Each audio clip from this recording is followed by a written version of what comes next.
10 most astonishing archaeological discoveries of all time that shocked scientists. Hello and welcome, dear viewers of ancient history. My friends, the history of humanity does not exist only in old books or inside quiet museum halls. Many secrets of the past are still hidden deep beneath the earth, lying on the ocean floor or buried for thousands of years without anyone ever knowing they were there. And the fascinating thing is that every time archaeologists dig just one more layer into the ground, they sometimes accidentally uncover a story that leaves the entire world in awe. Some discoveries are small, just a fragment of pottery or a simple stone tool, but others are enormous. Ancient cemeteries, mysterious skeletons, preserved mummies, or massive structures that have been forgotten for thousands of years. What surprises many people is that science cannot always immediately explain what archaeologists find.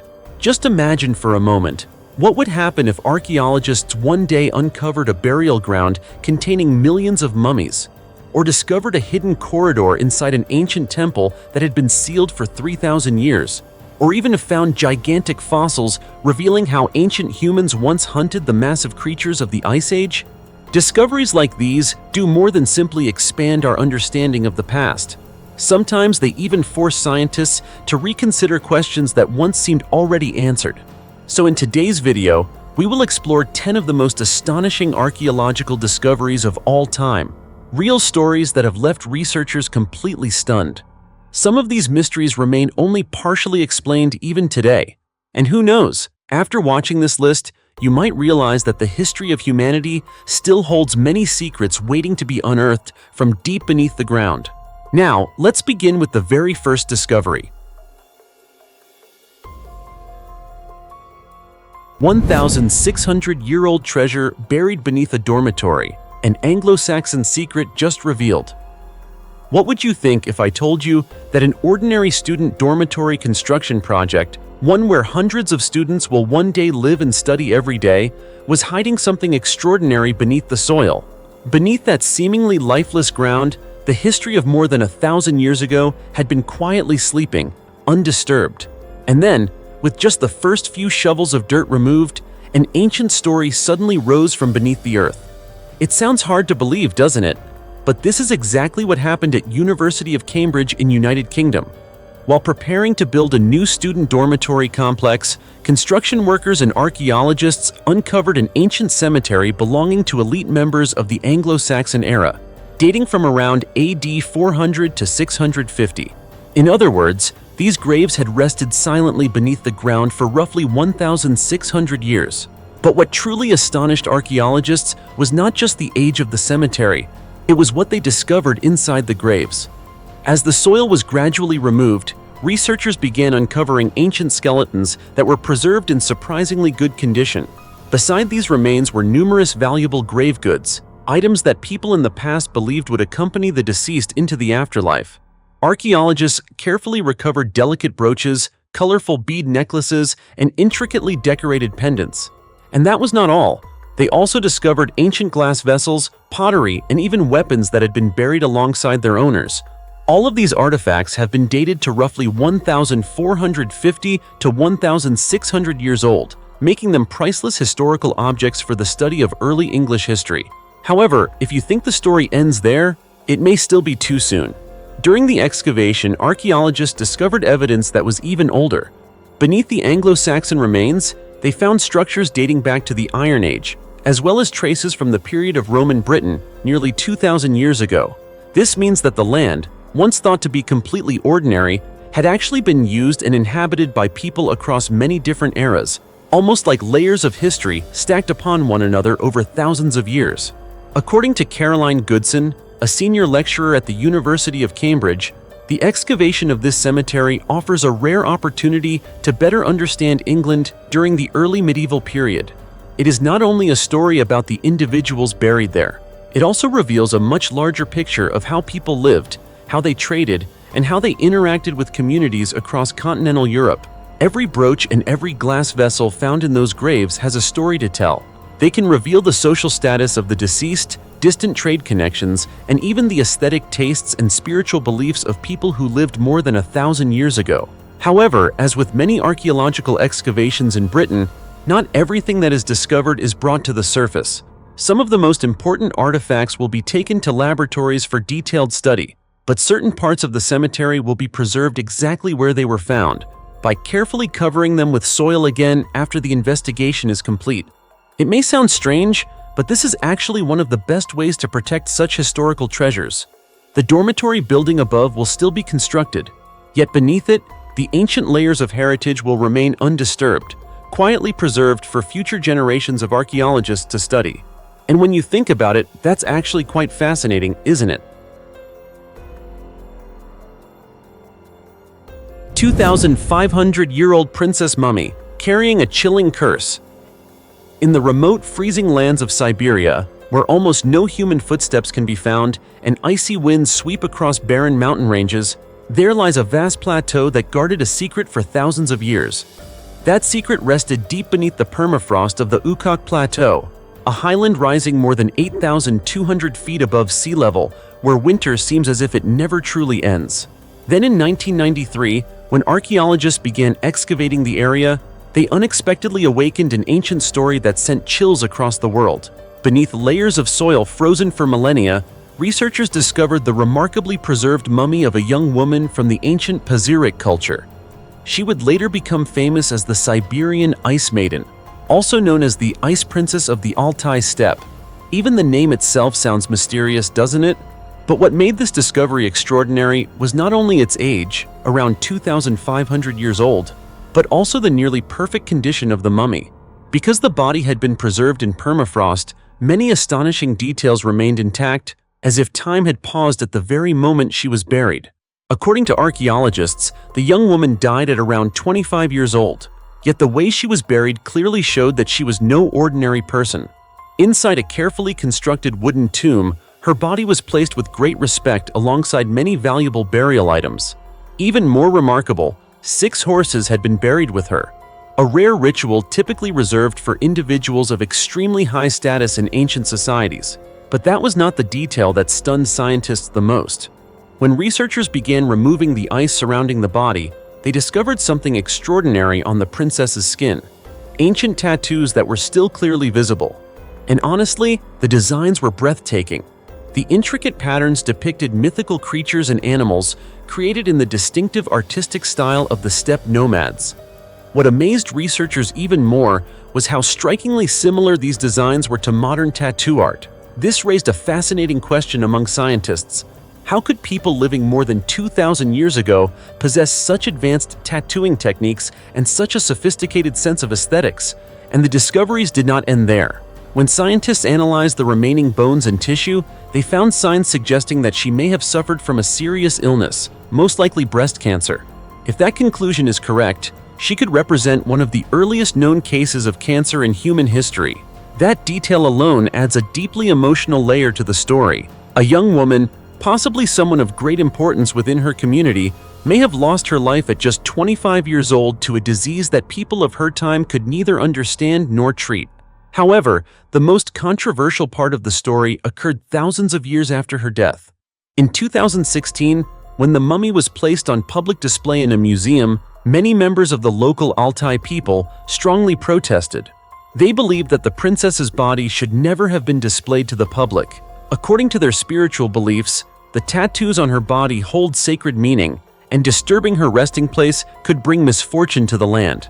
It may sound like a legend, but what unsettled many people was what happened afterward. Following the removal of the mummy, the region reportedly experienced a series of unusual natural disasters, including earthquakes, flash floods, and hailstorms, events that local residents say had rarely occurred there before. Soon, rumors began to spread. Some believed that the spirit of the princess had become angry after being awakened from a sleep that lasted thousands of years. Many local residents even prayed and urged authorities to return her remains to their original resting place on the plateau. So what do you think?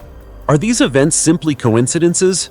Or could there be something deeper that science still cannot fully explain? Personally, I believe that whatever the answer may be, the story of the Siberian Ice Maiden reminds us of something truly fascinating. Every archaeological excavation does more than open a door to history. Sometimes it also touches a fragile boundary, one that lies between science, belief, and the mysteries humanity is still trying to understand.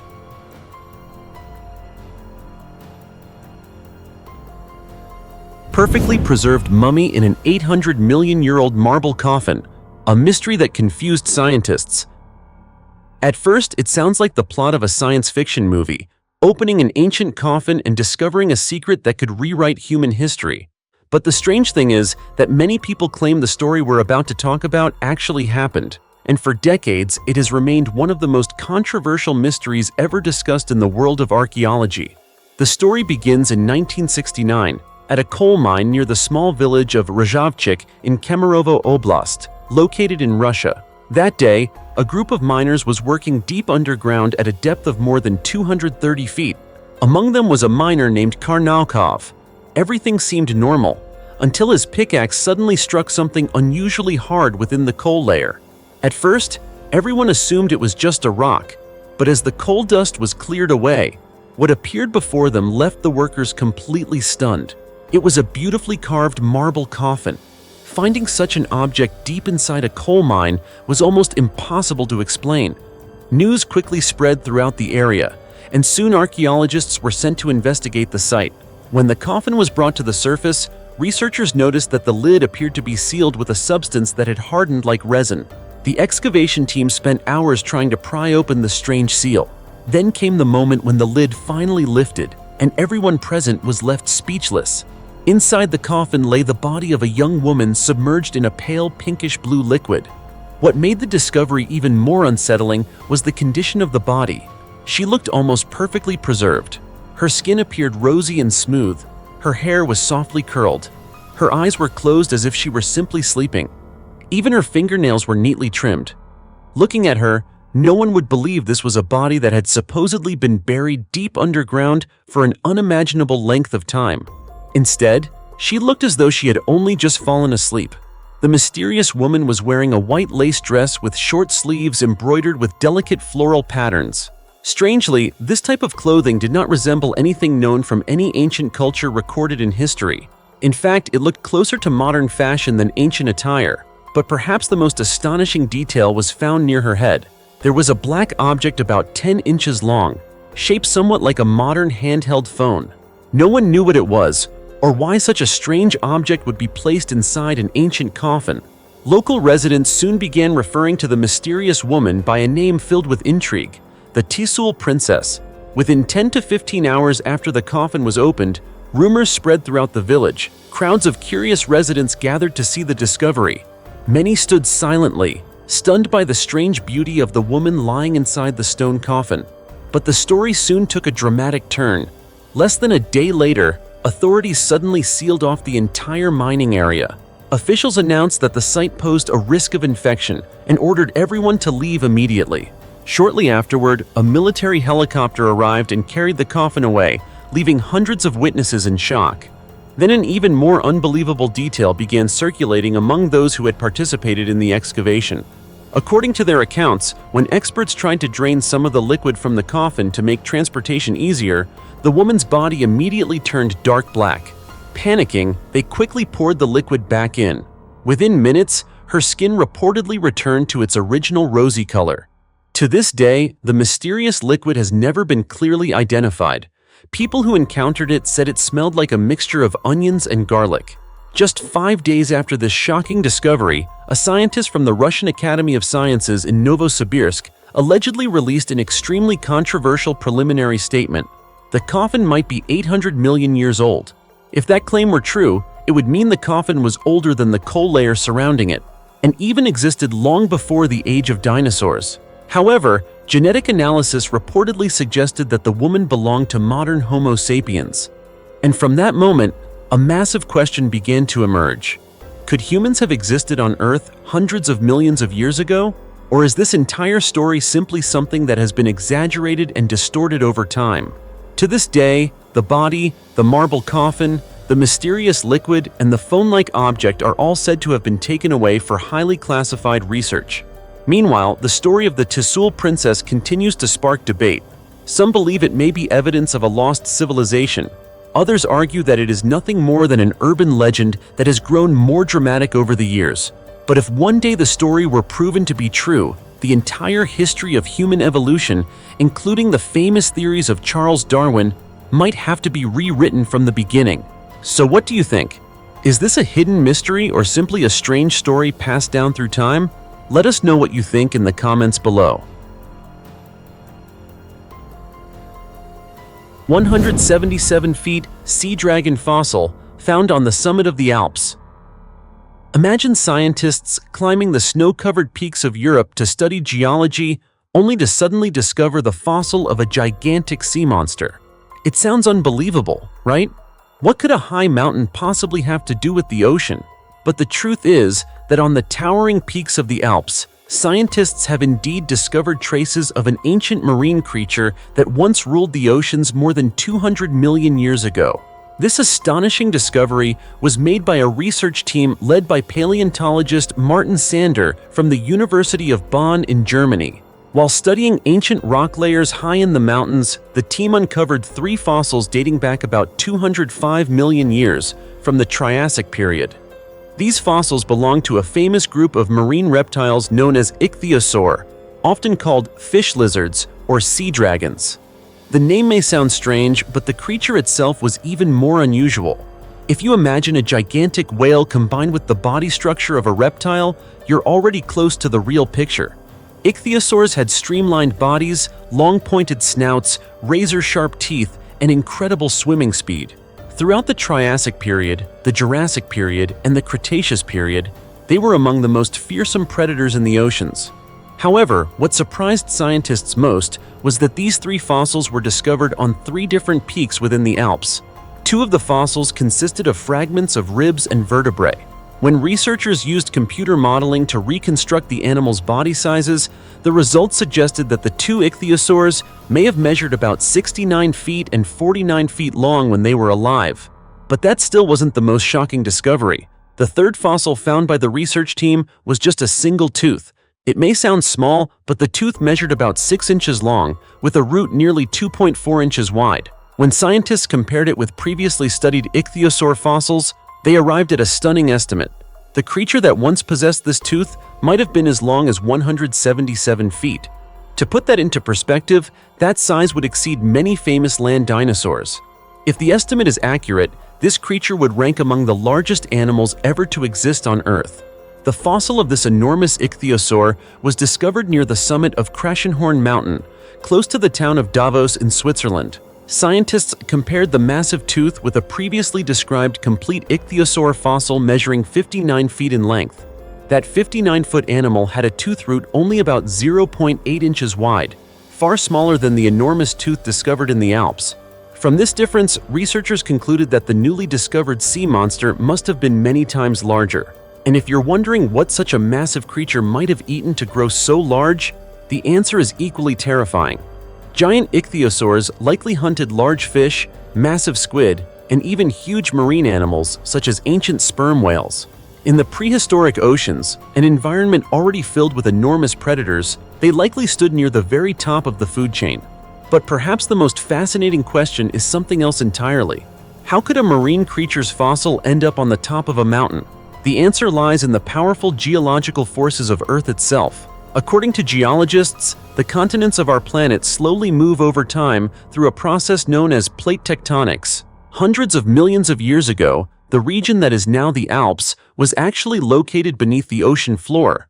When tectonic plates collided and pushed upward, the ancient seabed was gradually lifted high into the sky, forming the massive mountain ranges we see today. And along with those rock layers, the fossils of ancient marine creatures were lifted as well. In other words, the snowy peaks we see today may once have been part of a deep ocean 205 million years ago, filled with enormous sea monsters swimming through its waters. Just thinking about that is enough to send a chill down your spine, isn't it? Because it means that many of the world's towering mountains are not just rock and snow. They are also ancient pages of Earth's history, still waiting to be rediscovered.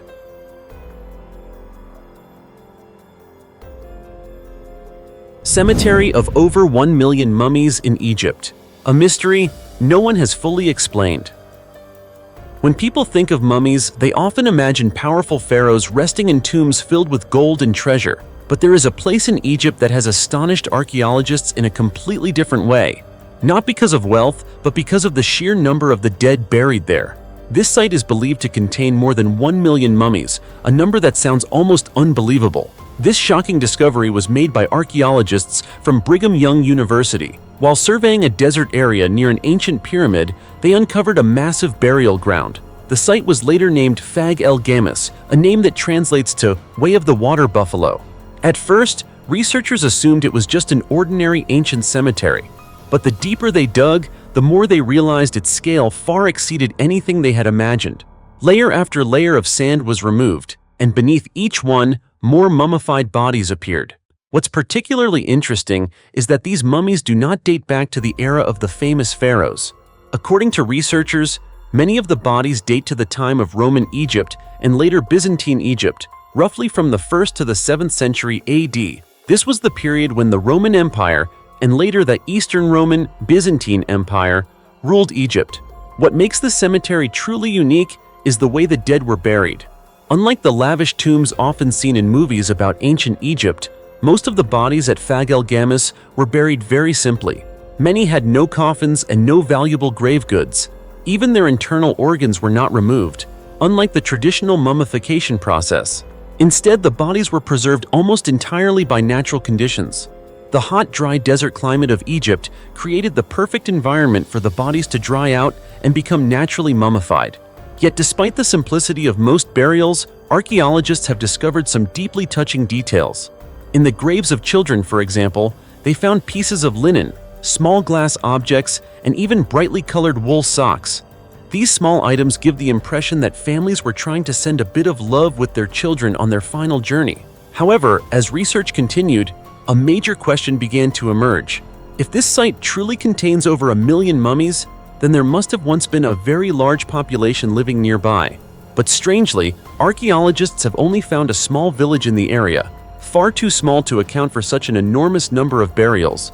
Not far away, there is also an ancient city known as Philadelphia. However, that city already had its own cemetery. This leaves scientists puzzled. If the dead did not come from the nearby village and they did not belong to the city of Philadelphia, then where did they come from? Some theories suggest that this cemetery may have served multiple communities across the region over many centuries. Others believe it could have been a burial site for ordinary people from various surrounding towns. But to this day, no definitive answer has been found. With each new excavation season, archaeologists continue to uncover more mummies. And with every discovery, the true scale of Fag el Gamis becomes even more astonishing. It's entirely possible that hundreds of thousands of bodies still lie hidden beneath the desert sand, along with untold stories of ordinary people who lived nearly 2,000 years ago. So what do you think? Who did this massive cemetery truly belong to? Was it the final resting place of generations of people from across the region? Or does it still hide a deeper historical mystery that we have yet to fully understand? The secret of the cemetery in Red Square, revealed, where Soviet leaders rest along the Kremlin wall.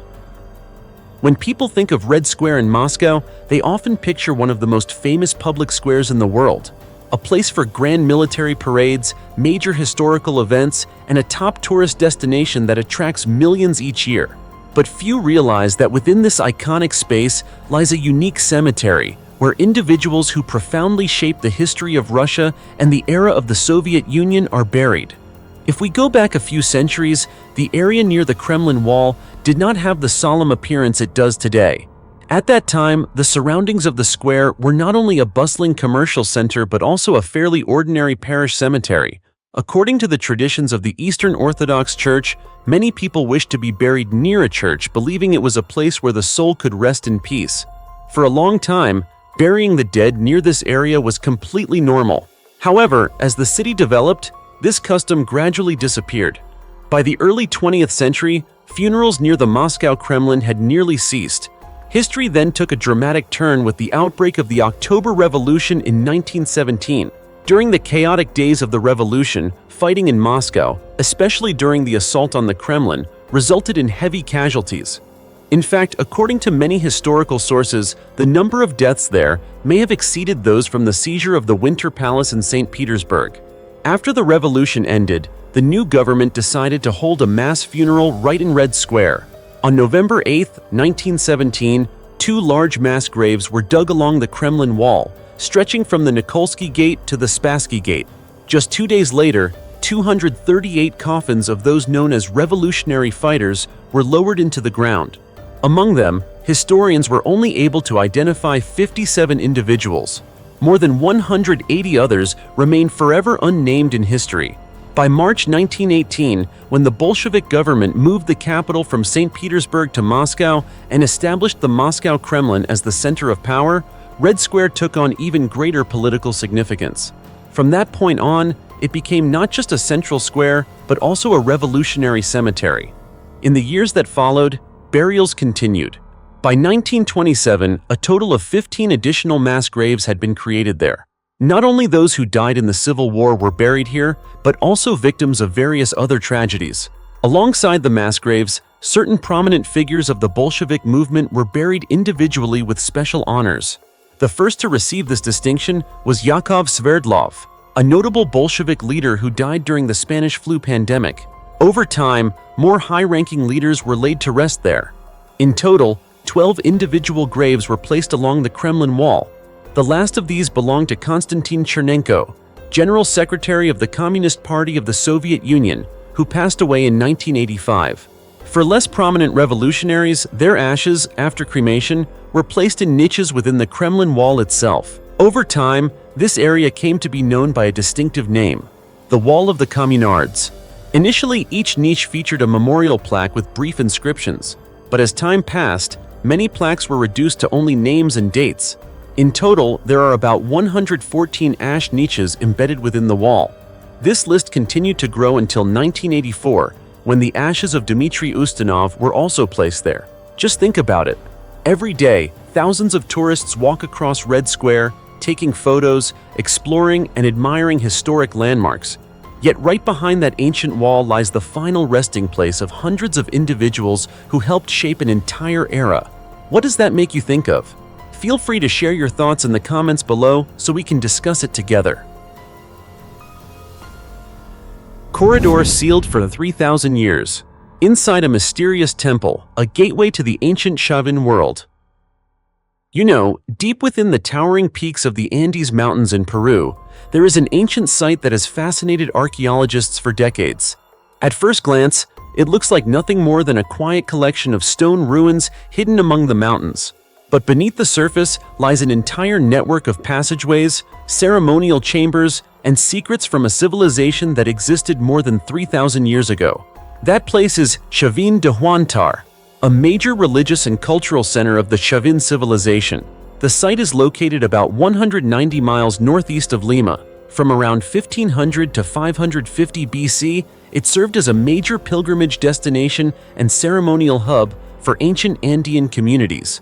The people of the Chavín culture lived in the northern highlands of the Andes long before the rise of the Inca Empire. They were known for their distinctive stone carvings and pottery, often depicting powerful animals such as jaguars, birds of prey, and mythical hybrid creatures. And at this site, once thought to have been almost fully studied, archaeologists recently made a surprising discovery: a corridor that had been sealed for more than 3,000 years. Researchers have named it the Condor Gallery. This passage is located in the southern section of the main temple at Chavín de Huántar. For many years, the area had been largely overlooked, as it was considered less important than the temple's main ceremonial spaces. But when archaeologists decided to excavate more deeply, they quickly realized that this area might contain extremely valuable information about the earliest phase of the Chavín civilization. According to archaeologist John Rick, who participated in the research, the objects inside the corridor appeared to have been frozen in time. In other words, since the passage was sealed, almost no one had touched the artifacts left behind. As layers of soil and stone were carefully removed, the research team uncovered a remarkable object. It was a large ceramic piece weighing about 37 pounds, intricately decorated with the head and wings of a giant bird, the Andean condor. Nearby, they also found an ancient ceramic bowl placed close to the same area. Many people may not realize that in ancient Andean cultures, the Andean condor was far more than just a bird. With its massive wingspan and ability to soar above high mountain peaks, it was often seen as a symbol of power, strength, and prosperity. For many indigenous communities, the condor also held sacred meaning, believed to be a messenger connecting humans with the gods. That is why the presence of this bird's imagery within a ceremonial corridor suggests that this space may once have played an important role in ancient religious rituals. Some researchers even suggest that the name Chavín may derive from the word Chopin in the Quechua language, meaning center. This reflects the true role of the site in the ancient Andean world, a major religious, political, and cultural center for surrounding communities. After studying the site, archaeologist Luis Guillermo Lumbreras proposed an intriguing theory. According to him, elite members of Chavín society may have controlled the rituals that took place in the temple. They not only organized religious ceremonies, but may also have encouraged people from distant regions to travel there on pilgrimage. This would have helped strengthen spiritual beliefs while also maintaining political and social order within the ancient community. In simple terms, the temple was not just a place of worship, it was also a center of power for an entire civilization. And what's fascinating is that this corridor, sealed for over 3,000 years, may be only a small part of a much larger network of mysteries still hidden beneath the ground at Chavín de Huántar. Who knows? Behind those ancient stone walls, there may still be chambers that have never been opened since the time of the Chavín priests. And if one day those ancient doors are finally uncovered, we may come to understand much more about how this mysterious civilization built its beliefs, its power, and its society more than 3,000 years ago. 220,000-year-old Mammoth Graveyard, a shocking clue about Neanderthals and the Ice Age. Imagine standing in the middle of a vast, barren field, surrounded by nothing but rocks and dust. At first, there's nothing unusual, until the ground is slowly excavated, revealing enormous bones. Then another skeleton appears, and another. That's when you begin to realize something strange. The place you're standing might be a graveyard of giant creatures from the Ice Age. Yes, that is exactly what happened in the town of Swindon in the United Kingdom. In December 2021, researchers completed an excavation at a quarry there and discovered the remains of 5 ancient mammoths belonging to the species mammoth. Among them were 1 juvenile, 2 medium-sized individuals, and 2 massive adults. That alone is unusual. In archaeology, finding even a single mammoth skeleton is rare, but when multiple individuals are found together in one place, the story becomes far more mysterious. So what exactly happened here hundreds of thousands of years ago? Scientists believe this area was once part of a rich Ice Age ecosystem. Not only mammoths, but other giant creatures may have lived here as well. For example, enormous deer with antlers stretching over 30 feet, twice the size of those seen today. Alongside these giants existed a much smaller world, such as insects, especially dung beetles. Though small, these creatures played a crucial role in the ancient ecosystem. But what truly made archaeologists stop and reconsider came from another discovery. Right next to the mammoth bones, they found numerous stone tools crafted by Neanderthals. These included a hand axe and several flint tools believed to have been used for processing animal hides. So why were human tools lying right beside the remains of giant mammoths? One possible answer is that Neanderthals hunted them. Or perhaps they scavenged the carcasses of animals that had already died. Either way, it shows that ancient humans and these massive creatures once lived in close proximity. According to archaeologist Lisa Westcott Wilkins, co-founder of Dig Ventures, finding mammoth bones is already rare. But what makes this discovery exceptional is that the bones are not only ancient, but also well preserved, and located directly alongside Neanderthal tools.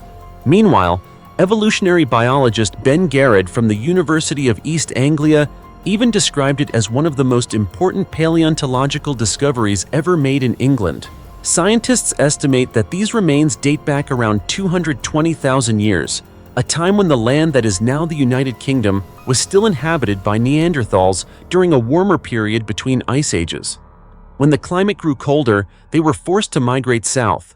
The region later became a fertile plain where animals and humans once coexisted. In fact, the history of mammoths goes back much further. The earliest individuals appeared around 5 million years ago and originated in Africa. Among them, the steppe mammoth was the largest species, living from about 1.8 million to 200,000 years ago. An adult could weigh up to 33,000 pounds, 2 to 3 times the weight of a modern African elephant. However, as the climate cooled and food sources became scarce, these giant creatures began to decline. To this day, researchers are still trying to determine why so many mammoths died in the same location.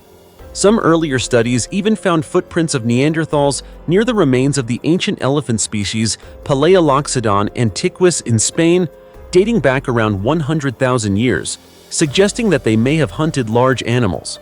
But what makes this story even more astonishing is that today, humans are not only studying mammoths, they are trying to bring them back. This idea is not just about bringing an ancient creature back to Earth. Scientists believe that herds of mammoths could help restore Arctic ecosystems and potentially slow the effects of climate change. So from a few silent bones lying beneath the ground in Swindon, we arrive at a much bigger question. If mammoths were to truly return to Earth tomorrow, would it be a triumphant moment for science or an experiment whose consequences we have not fully understood? As for me, to be honest, I find it a little frightening, because in the end, we are still just small humans compared to those enormous, powerful creatures. Secret cemetery beneath the deep sea. On a beautiful beach, the water is crystal clear, and gentle waves roll softly onto the shore. Tourists all around are swimming, taking photos, and enjoying a peaceful vacation. But would you ever imagine that just beneath that water, at a depth of about 65 feet, there exists a hidden cemetery? Probably not. In fact, many people might say this sounds like something out of a mysterious movie, but this place is completely real. It lies off the coast of the town of Fuencaliente on the island of La Palma, part of Spain. This area is well known for its stunning natural beauty and attracts many tourists each year.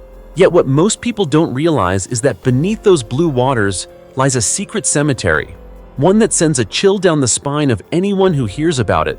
This cemetery is not on land. It has no stone walls or traditional gravestones like ordinary burial grounds. Instead, it rests silently on the ocean floor, a place only professional divers have the chance to witness firsthand. And when they descend into the depths, the scene that appears can be deeply unsettling. There, 40 crosses stand motionless beneath the sea. Carefully arranged on the rocky seabed, they resemble a quiet memorial hidden in the ocean. There are no church bells, no fresh flowers, only the steady movement of seawater flowing through the years. But why does a cemetery exist in such a strange place? The story behind it begins more than 450 years ago, in the year 1570. At that time, a group of monks was traveling by sea on a missionary journey. They sailed across various waters, aiming to bring their faith to new lands. But that fateful voyage would never reach its destination. As their ship passed near France, they were suddenly attacked by pirates. The assault was swift and brutal. The monks, unable to defend themselves, were killed, and their bodies were thrown into the ocean.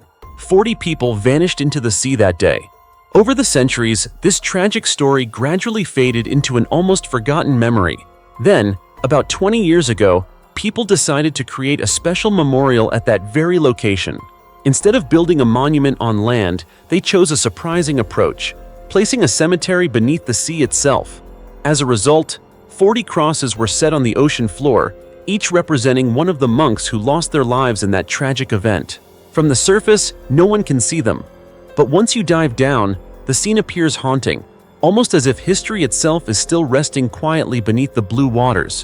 What makes this story even more unusual is that the waters around La Palma are a popular destination for tourists who come to swim and relax every year. They enjoy themselves on the surface, completely unaware that just below their feet lies a historical memorial. For many local fishermen and divers, this place carries a feeling that is both sacred and eerie. Some say that when they dive down and see the crosses standing silently in the ocean, it feels like stepping into a chapter of history buried deep in time. Just imagine this for a moment. If one day you were diving and suddenly saw 40 crosses on the ocean floor, how would you feel?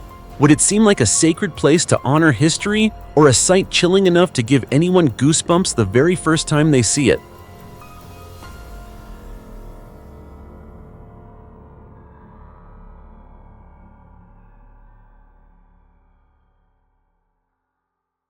"5,000-year-old city beneath the desert sands." Have you ever imagined that in the middle of one of the hottest and harshest deserts on Earth, the Ruba al-Khali, There could exist a 5,000-year-old civilization buried deep beneath endless Ramal? At first, I didn't believe it either. But a discovery like this has just been announced by scientists, leaving the entire archaeological world both shocked and excited. What makes this finding even more remarkable is that it wasn't uncovered through traditional, labor-intensive excavations.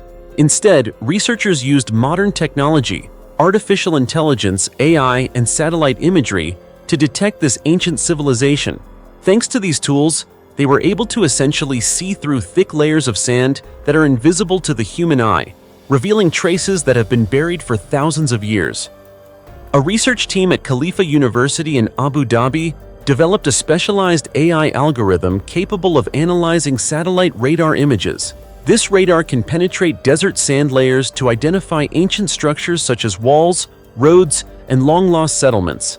That's how they discovered evidence of a 5,000-year-old civilization hidden deep within the Rub al-Khali, one of the largest and most extreme deserts on the planet.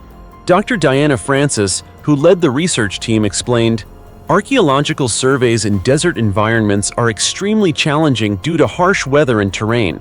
Using satellite data combined with AI allows us to locate buried sites without costly and time-consuming excavations. This technology doesn't just help uncover new sites in the United Arab Emirates. It can also be applied to other desert regions around the world, such as North Africa and the Middle East. This marks the beginning of a new era in modern archaeology, where machines and artificial intelligence become powerful tools for exploring the past." Shortly after the discovery was announced, the Dubai culture quickly granted excavation permits for the areas identified by the research team. This is a crucial step that allows archaeologists to verify the findings and gain a deeper understanding of this ancient civilization, helping us better comprehend human history and development. This story doesn't just captivate scientists, it also sparks curiosity in all of us who are passionate about history and discovery. If a civilization this ancient can exist beneath the sands of the Rub al-Khali, then there may be many more mysteries waiting to be uncovered beneath other vast desert regions across the world. The combination of AI and satellite imagery has truly transformed how we approach archaeology. No longer limited to risky and time-consuming digs, we now have high-tech exploration methods that save time and cost while expanding the scope of discovery faster and more accurately than ever before. We are living in an age where technology doesn't just change our daily lives, it also helps us rediscover the past, uncovering stories long buried by time. The discovery of a 5,000-year-old civilization beneath the sands of the Rub al-Khali is one of the clearest examples of that. So, would you like to explore the secrets still hidden beneath the scorching sands of this vast desert? The stories of ancient people, lost civilizations, and cutting-edge technologies are waiting to be uncovered. Let's continue this journey of discovery together, because the past holds a strange and powerful allure, and the unknown is always waiting just ahead. 16 right hands, severed from ancient warriors found beneath an Egyptian palace. Imagine standing in an ancient palace in Egypt, once home to kings over 3,600 years ago, and suddenly digging into the ground to discover severed human hands buried beneath the earth. Not just one, but 16 right hands, all belonging to people who once lived, fought, and met an unsettling end. How would you feel? Fearful, curious, or perhaps a mix of awe and shock? Many might think I'm describing a scene from a horror movie, but this story is entirely real, and it took place at Tel El Daba, located in the Nile Delta, northeast of Cairo, Egypt. This site was once Avaris, the capital of the Hyksos dynasty, a foreign dynasty from the region of Canaan that invaded and ruled part of ancient Egypt. It was here, in a place seemingly forgotten by time, that archaeologists from the Austrian Archaeological Institute unearthed a discovery that stunned the research world. Right in front of the palace, believed to be the king's living quarters, they found 2 burial pits, each containing a right hand. The remaining 14 hands were scattered outside the palace, as if deliberately placed rather than buried randomly. All of these hands were relatively large, suggesting they belonged to adult men, most likely warriors. But why only the right hands? And why were they severed and buried separately? The answer lies in a Hyksos war custom that was both practical and spiritual. At that time, after defeating enemies, warriors would cut off the right hands of their foes and present them to the king or officials in exchange for rewards, often gold. In other words, each hand served as a proof of victory. But it wasn't just about counting defeated enemies, it had deeper symbolic meaning. Ancient people believed that cutting off the right hand would strip a warrior of their strength, rendering them unable to wield weapons, even in the afterlife. A simpler way to put it, defeating them so they could never return. For this reason, burying these hands near the palace may not have been merely disposal. It was likely a ritual offering, honoring the gods or asserting the king's authority after a victory. What makes this discovery extremely significant is that, until now, this practice was only known from reliefs and ancient texts. This is the first physical evidence, a clear confirmation that what was carved on temple and tomb walls was not symbolic, it actually happened. And this custom was not short-lived. Over 400 years later, reliefs at Medinet Habu from Pharaoh Ramesses III still depict officials emptying baskets of severed hands to count enemies defeated in battle.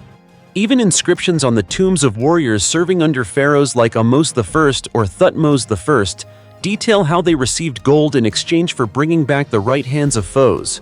It sounds like a reward, but behind it was a brutal system of warfare. So who first started this practice? The Hyksos or the Egyptians who adopted and developed it? To this day, scientists do not have a definitive answer. One thing is certain: beneath the sands of ancient Egypt, many secrets remain hidden, and sometimes what is uncovered is not treasure, but the terrifying fragments of history that humanity tried to forget. Frightening, isn't it? The 700,000-year-old hobbit skeleton found in Asia. You might think hobbits exist only in movies and books, right?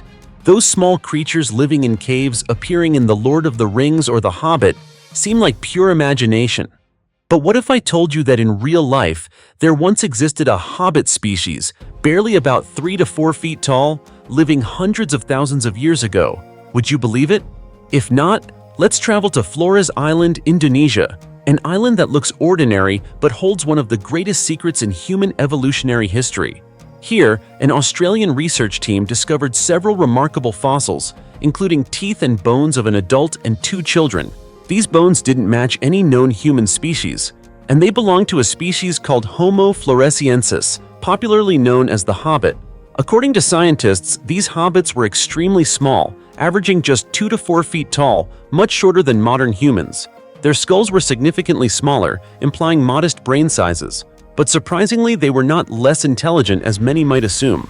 Studies show they could make stone tools, hunt, and survive in the wild. In other words, despite their tiny stature, they were fully human, equipped with complex survival skills. Even more fascinating is the age of these fossils. According to Dr. Adam Brum, an archaeologist at Griffith University, the newly discovered specimens are up to 700,000 years old, much older than previous hobbit fossils from the same region.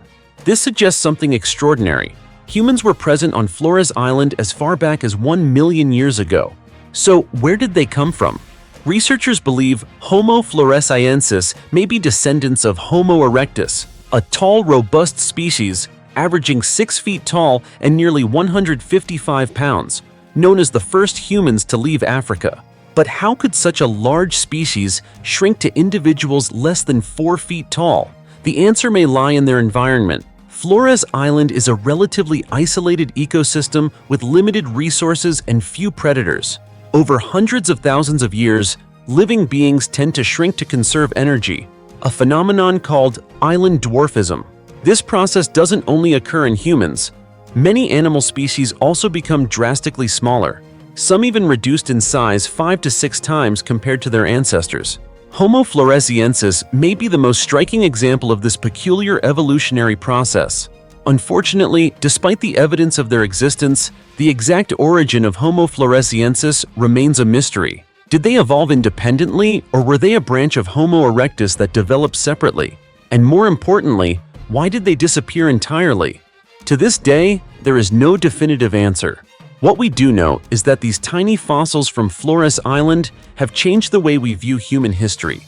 They show that evolution isn't a straight path, but a complex network full of unexpected branches.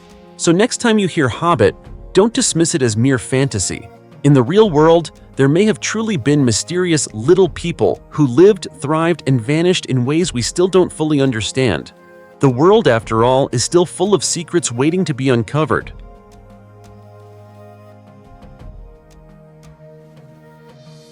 90,000-year-old finger bone, evidence that could rewrite human history.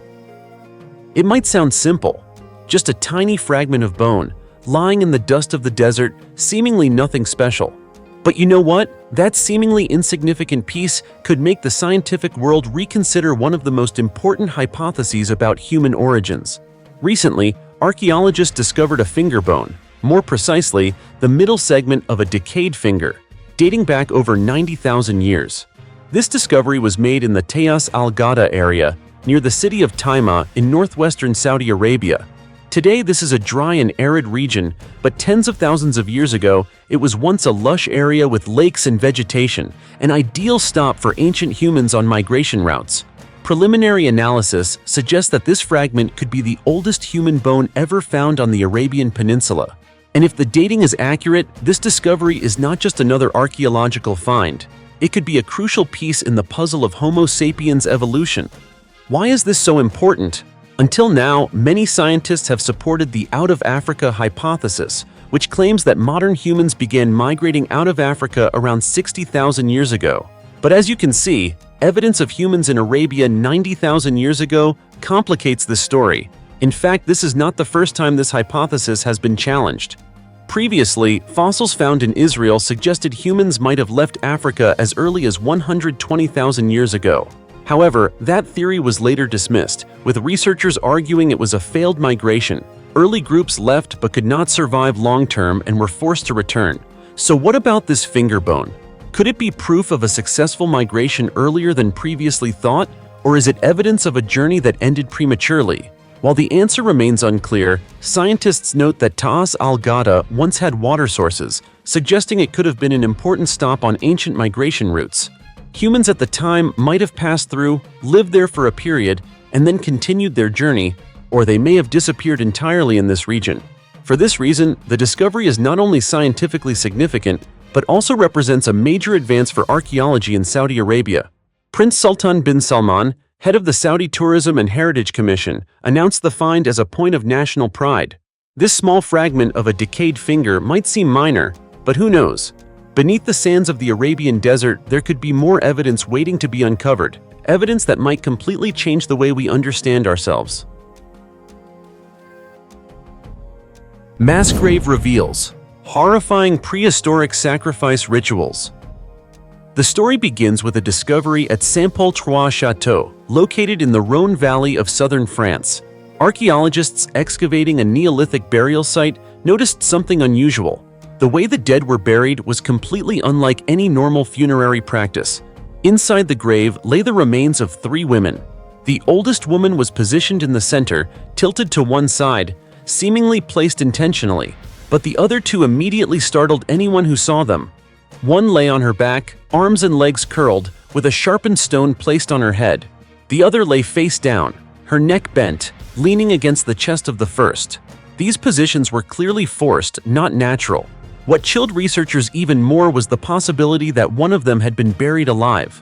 According to the team led by Bertrand Ludes, traces on the skeletons indicate that 2 of the 3 women died from an extremely brutal method, asphyxiation in a forced posture. In simple terms, they were bound in a way that made normal breathing impossible, and death came slowly and inescapably. This method is known as encapretamento, a type of strangulation using tied restraints where the victim's neck and legs are tightly bound, usually while lying face down. The binding itself made breathing impossible. You might think this sounds like modern torture, but it actually dates back thousands of years. Scientists determined that these women were sacrificed between 4,000 and 3,500 BCE. The cause of death is recorded as asphyxiation due to forced posture, a slow, painful, and haunting death. But the bigger question remains, was this an isolated case?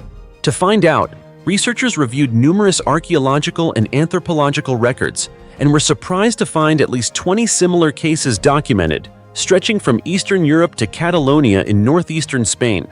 The earliest known examples of this ritual date from 5,400 to 4,800 BCE, meaning this practice persisted for over 2,000 years, long enough to become a tradition in some ancient communities.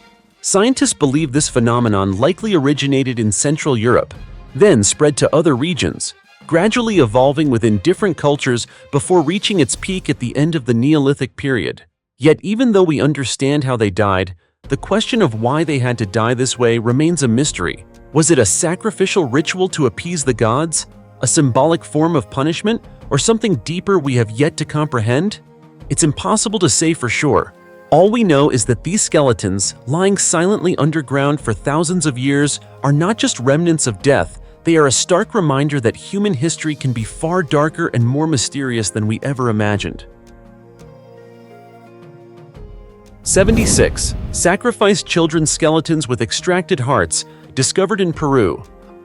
On October 7th, in the arid lands near Huanchaco, Peru, archaeologists dug into what seemed like an ordinary mound of earth, only to uncover one of the most haunting discoveries in human history.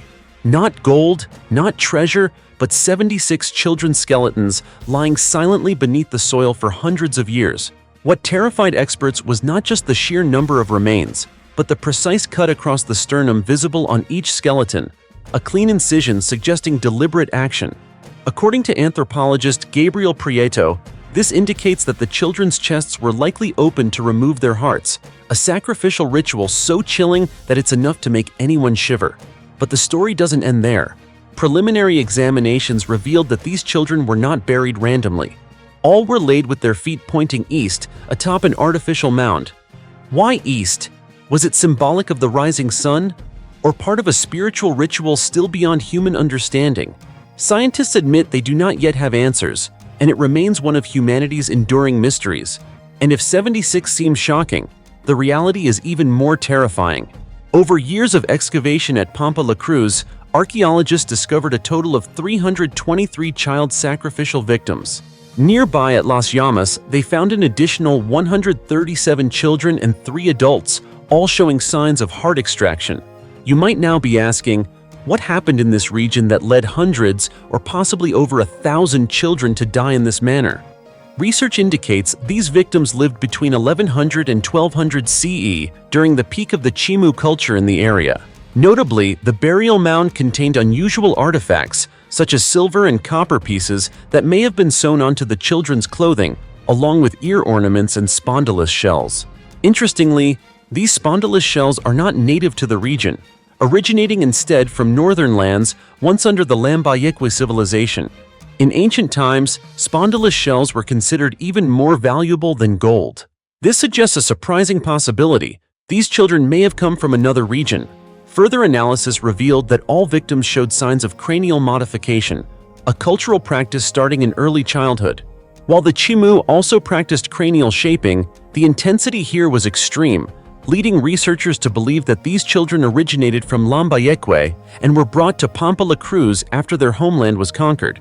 They may have been relocated, along with their families, to work on the irrigation systems crucial for Chimu agricultural expansion in the arid region. Once the construction was completed, the children became sacrificial offerings.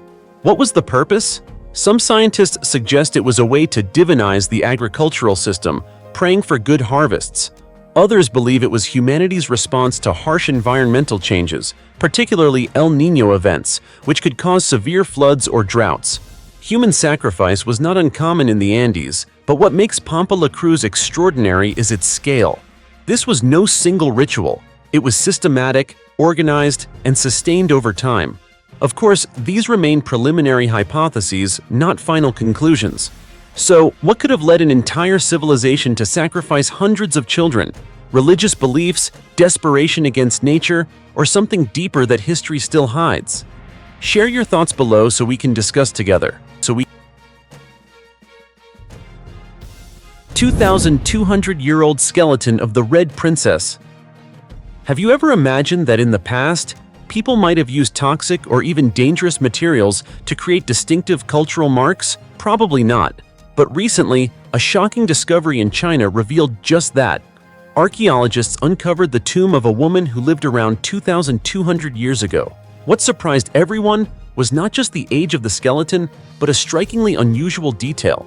Her teeth were dyed with an extremely toxic red mineral. So what's the story behind this discovery? The tomb was found in a cemetery in Turpan, in Xinjiang, northwest China.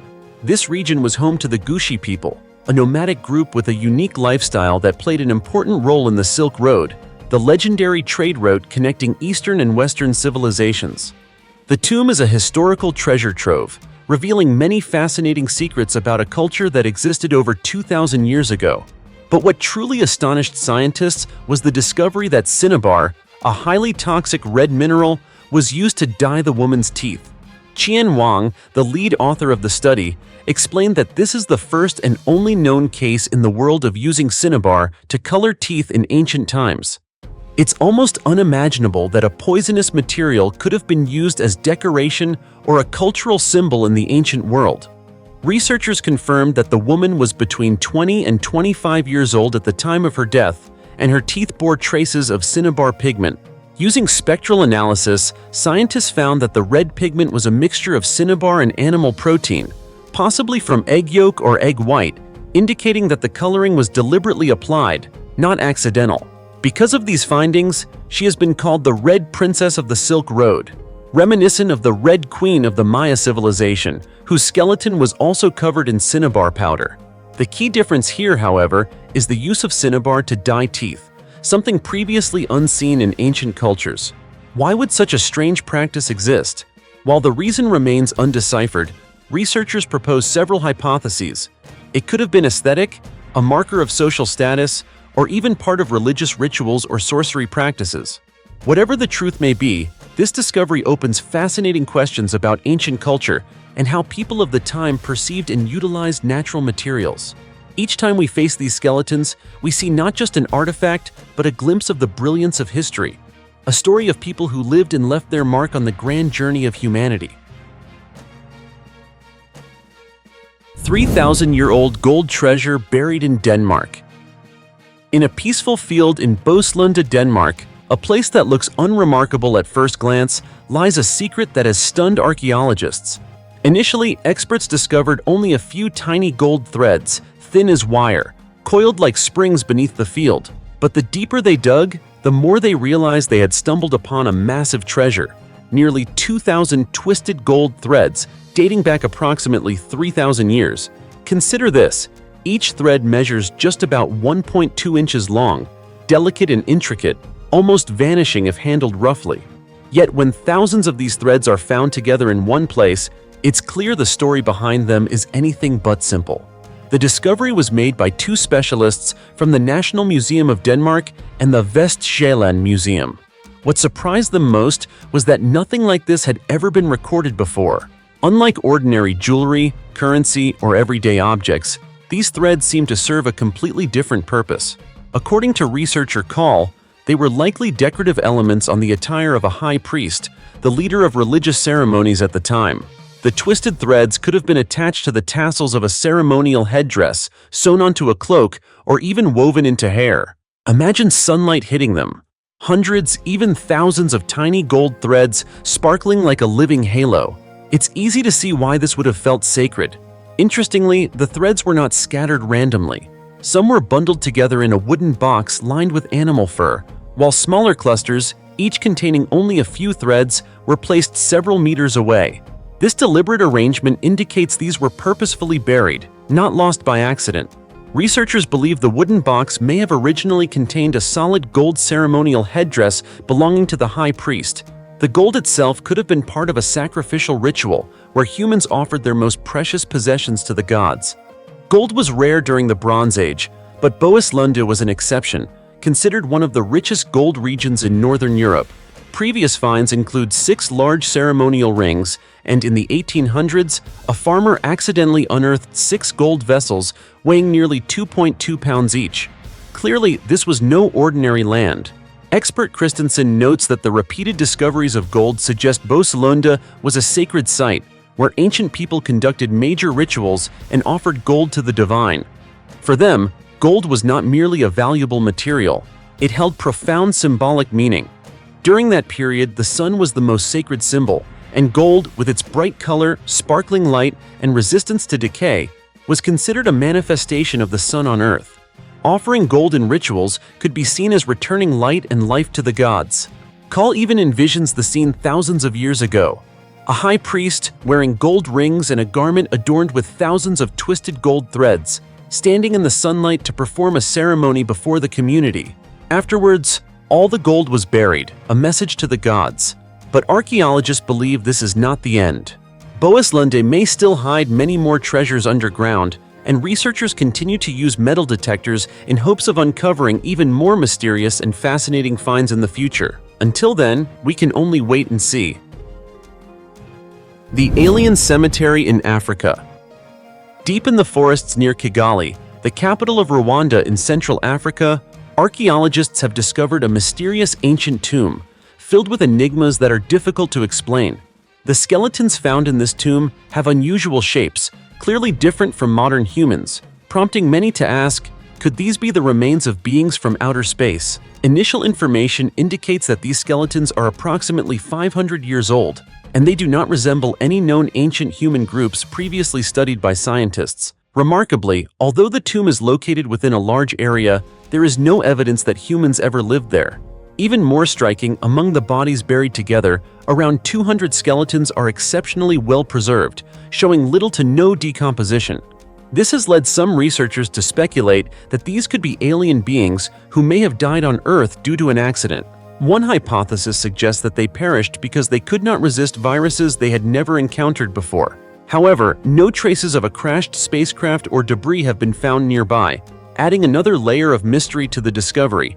This is not the first time archaeologists have uncovered strange skeletons. In the summer of 1937, a team of Chinese scientists, led by Professor Chi Pute, discovered caves in Bayan Kara Ula. Inside, they found skeletons with large heads and unusual bodies, alongside 176 stone tablets, each with a hole in the center and mysterious inscriptions. The cave walls were decorated with carvings of the sun, moon, stars, and rows of colored dots. Experts spent over 20 years decoding the inscriptions. Ultimately, Professor Zoom Chu of Peking University interpreted many of the symbols, suggesting they depicted an event from approximately 12,000 years ago, when a celestial object fell to the region. In another case, a minority villager in Turkey discovered a peculiar mummy, just 4 feet tall, with pale blue skin and 2 transparent wings extending from its shoulders. Its eyes were 3 times the size of a human's and colorless, resembling a serpent's, yet the body shape was still largely humanoid. More recently, in an ancient tomb in Egypt, archaeologists found a mummy over 8 feet tall, lacking a nose and ears, with a wide mouth and no tongue. Surrounding the mummy were strange artifacts, unlike typical Egyptian burial items, including discs inscribed with unknown writing, metal garments, and shoes made of a plastic-like material. Some stone tablets were engraved with images of stars and planets, hinting at a possible cosmic connection. Researchers propose several theories. These beings could be extraterrestrials, or they might represent a lost branch of humanity, perhaps giants or dwarfs that once lived alongside humans but became extinct for unknown reasons. With such mysterious and unexplained discoveries, the question of the origin of these beings remains unanswered. Are they aliens who came to Earth long ago, or an ancient human branch that vanished? While we may not know for sure, these findings continue to spark curiosity and debate among scientists and the public alike, opening a wide window into humanity's unexplored mysteries. The Sword in the Grass and the millennium-old secret buried in Hubei, China. In the 1980s, what seemed like a simple story began with a child's game in Hebei Province, China, only to reveal a deep historical mystery. A group of village children had gone up a nearby mountain to play hide-and-seek. While frolicking in the grass, one child stumbled upon a strange object partially hidden in the foliage, a sword covered in green corrosion and moss. Unaware of its true value, the children assumed it was just an old piece of metal that could be sold for cash. They brought the sword to a local scrap dealer. At the time, the dealer also failed to recognize it as a valuable artifact, leaving it mixed in with other scrap items, forgotten and overlooked. It wasn't until 1985, when archaeologists from the Hebei Provincial Archaeological Institute were surveying the area's cultural sites, that the sword was rediscovered. Hebei sits at the heart of ancient Chinese civilization, dotted with tombs and historically significant relics, making it a focal point for archaeologists searching for remnants of the past. Upon examination, experts quickly realized this was no ordinary object. Detailed analysis revealed the sword was crafted from pure bronze, not iron as initially assumed. Though oxidized and coated with green patina, it retained intricate decorative patterns and a unique design, reflecting the extraordinary craftsmanship of metalworkers from thousands of years ago. Recognizing the sword's significance, specialists suspected that the mountain where the children played might conceal additional treasures. They contacted the scrap dealer to trace the sword's origins and interviewed the children to gather more information. Soon after, archaeologists, in coordination with local authorities, cordoned off the entire mountain to prepare for a major excavation aimed at uncovering the secrets buried beneath the soil. The excavation lasted over 3 months, with each layer of earth meticulously removed. The results exceeded all expectations. Archaeologists uncovered 48 ancient tombs dating back thousands of years, along with hundreds of finely crafted bronze artifacts. The concentration of tombs suggested the mountain had been a burial site or settlement of a flourishing ancient community.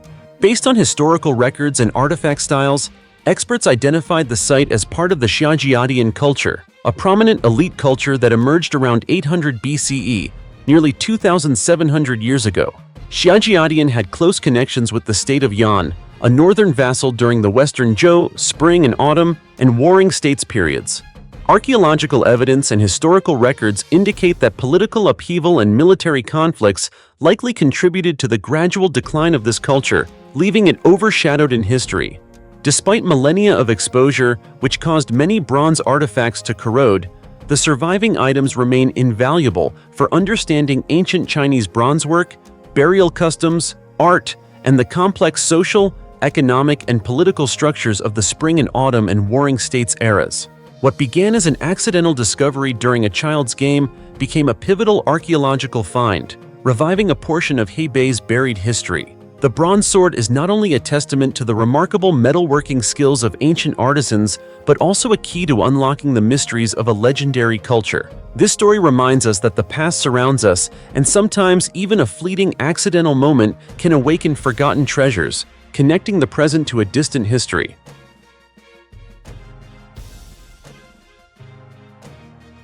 A 2,000-year-old red skeleton reveals a horrifying secret from ancient times. Nearly 2,000 years ago, an ordinary day turned into a nightmare when Mount Vesuvius erupted violently in 79 CE. Ash, lava, and scorching gases poured down like the wrath of nature itself, burying a vast region of ancient Rome. When most people hear about this disaster, they immediately think of Pompeii, where people were frozen in their final moments.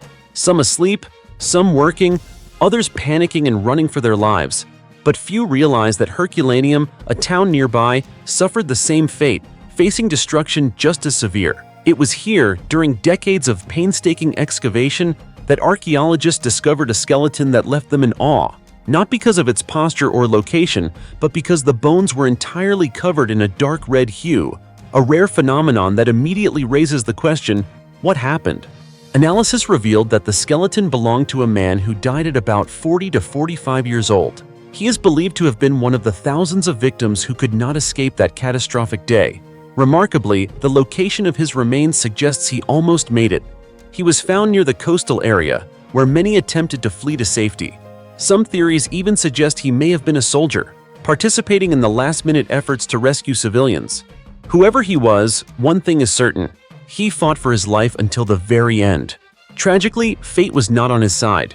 Scientists determined that while trying to escape, the man was struck by a collapsing wooden roof, shattering his skull. That impact may have ended everything in an instant, but the tragedy didn't stop there.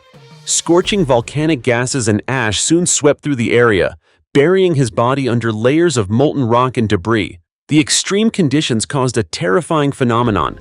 The heat from the eruption caused his blood to boil, dry, and adhere to the bones, creating a natural dye. As a result, nearly 2,000 years later, the skeleton still retains that haunting red color, a vivid, chilling trace of the excruciating death he endured. You see, nature can destroy everything in a flash, yet it can also inadvertently preserve humanity's most tragic memories. It is terrifying, yet profoundly heartbreaking at the same time. The mysterious alien mummy and the unsolved curse. You know, our world is full of mysteries.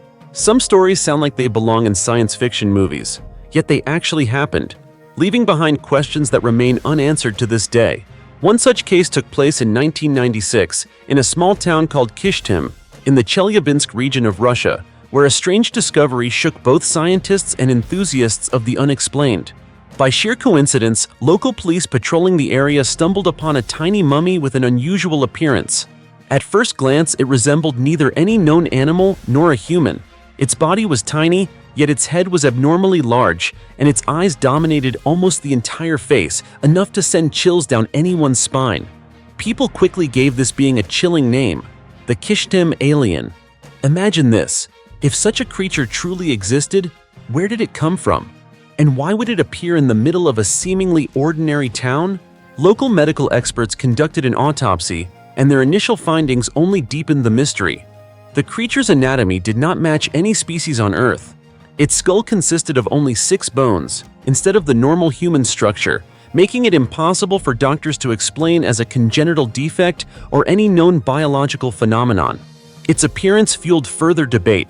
A large, distorted head and unusually huge eyes made it eerily resemble the extraterrestrials commonly depicted in popular culture. Some researchers even speculated that if the creature had been alive, its physiology might have been entirely unlike any known species on the planet. The story grew even more intriguing when Vadim Chernobrov, a prominent UFO researcher, flew from Moscow to personally examine the mummy.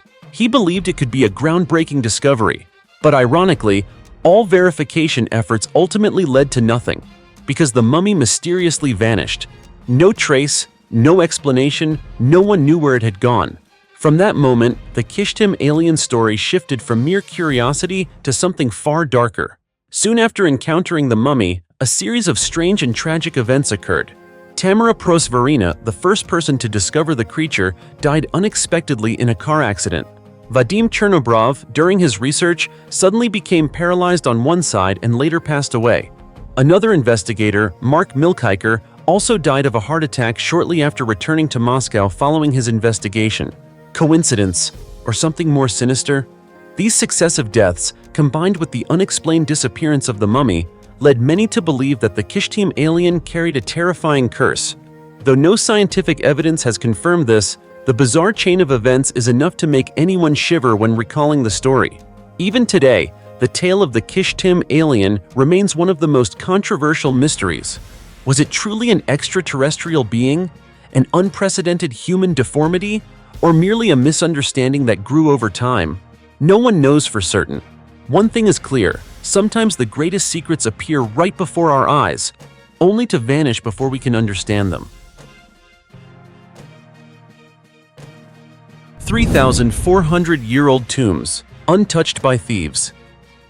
Near the town of Nemea, a land steeped in the rich traditions and history of ancient Greece, archaeologists have made a discovery that has sent shockwaves through the academic world. They unearthed a series of ancient tombs, astonishingly well-preserved, that have remained intact for more than 3,400 years without interference from grave robbers or looters. Such finds are extremely rare, as most ancient cemeteries have long been subjected to illegal excavations, resulting in the loss or destruction of invaluable historical artifacts. Yet these newly discovered tombs remain almost perfectly intact, containing hundreds of skeletal remains and countless priceless artifacts, offering a magical window into the glorious past of the Mycenaean civilization. Within these burial chambers, archaeologists identified 2 main rooms. One contained the remains of 14 individuals brought from other burial sites, indicating a complex process of relocation and reburial in antiquity. The concentration of so many skeletons not only sheds light on special burial practices, but also highlights the rich rituals and beliefs of the Mycenaeans during their golden age, roughly between 1600 and 1400 BCE. Experts confirm that these tombs belong to the Mycenaean period, a flourishing era lasting from the 17th to the 12th century BCE, marking the prosperity and cultural sophistication of ancient Greece. Beyond human remains, the tombs house a treasure trove of diverse and valuable artifacts, including finely crafted figurines, elaborately decorated clay vessels, jewelry made from precious metals, and weapons characteristic of the period. These items illuminate not only the material wealth of the society, but also its social hierarchy and spiritual values. They provide clear evidence of the artistic and technical advancements of the Mycenaean era, helping historians reconstruct the affluent and thriving life of the people who lived thousands of years ago.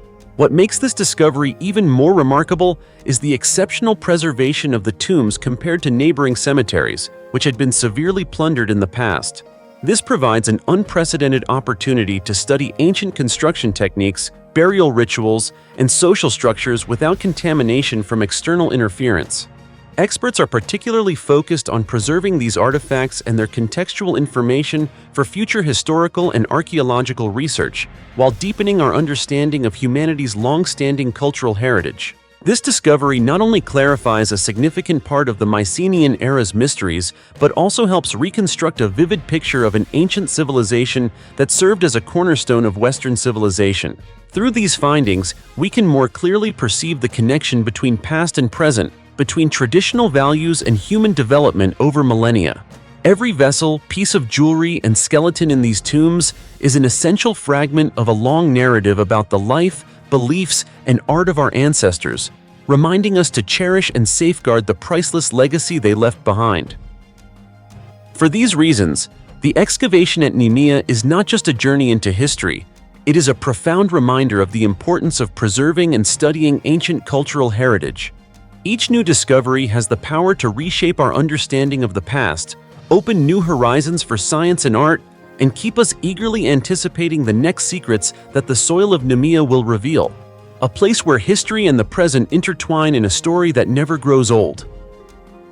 The skeleton of a giant human and a coiled serpent. The stories of giants we heard as children, do you think they're just imagination? Or could there be a fragment of truth buried beneath the dust of time? From east to west, nearly every culture carries traces of enormous beings. In Greek mythology, the goddess Gaia created the Titans, giants who possessed terrifying power. And Odysseus, during his long journey, also encountered giants on a remote island in the middle of the ocean. In the east, the legend of Fuxi is even more mysterious. It is said that his mother became pregnant simply by stepping into the footprint of a giant, giving birth to a legendary ancestor. Yet as time passed, especially after the 1700s, when modern science began to rapidly develop, such stories were gradually pushed into the realm of myth.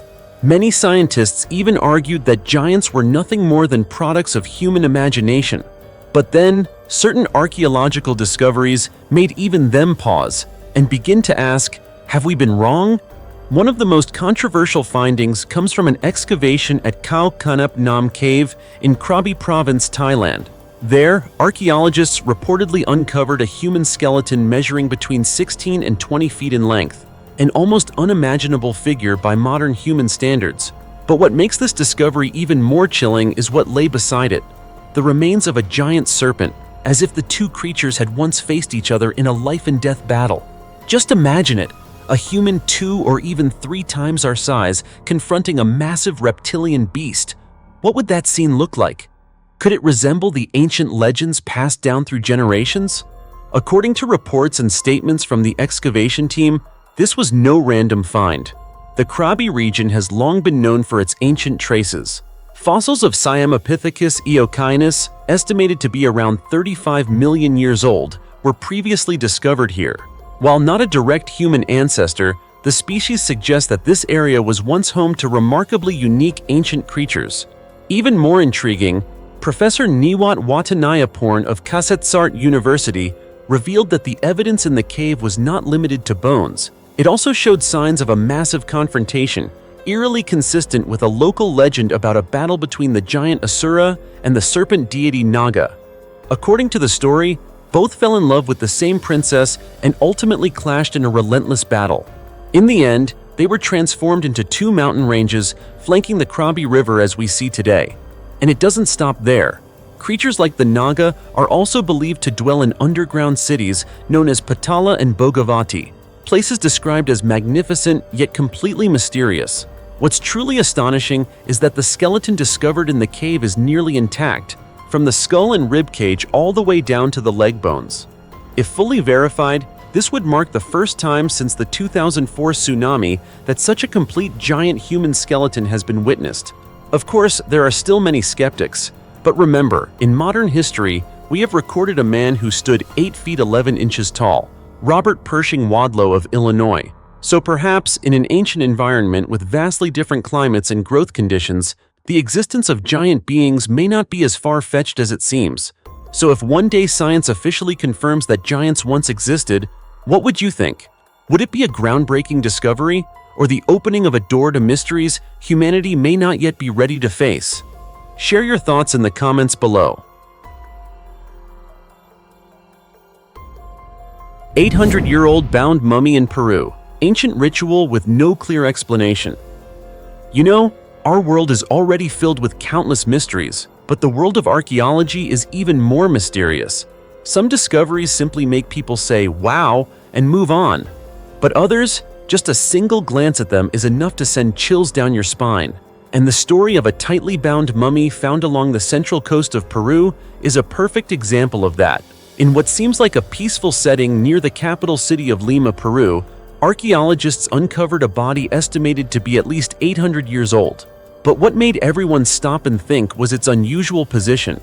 The entire body was tightly wrapped in ropes, not randomly tied, but carefully and firmly bound, as if there were a clear purpose behind it. The hands covered the face, creating an image that feels both mysterious and deeply unsettling. According to archaeologist Peter van Dalen Luna from the National University of San Marcos, the identity and gender of the mummy have not yet been definitively determined. However, many signs suggest that this individual once belonged to an ancient community that lived between the mountains and coastal regions of Peru, an area where many pre-Inca cultures once existed, known for their unique burial practices. The body was discovered inside an underground structure on the outskirts of Lima, resembling a deliberately constructed tomb. Inside, in addition to the mummy, researchers found a range of burial items such as pottery, plant remains, and stone tools. This indicates that the deceased was not abandoned, but rather buried with a relatively formal ritual. Yet it is precisely that sense of formality that makes the unusual detail stand out even more. Why was the body bound in such a way? Based on initial analysis, Van Dalen Luna suggests that binding the body may have been part of an ancient funerary ritual. It's possible that people in the past believed tying the body would prevent the soul from wandering or help keep the deceased in place in the afterlife. It sounds reasonable, but the more you think about it, the more it feels like there may be something deeper behind it. To better understand the discovery, the next step for scientists is to use radiocarbon dating to determine the exact age and learn more about the mummy's origins. Who knows, these analyses might reveal details we've never even imagined before. As you may know, Peru is no stranger to shocking discoveries.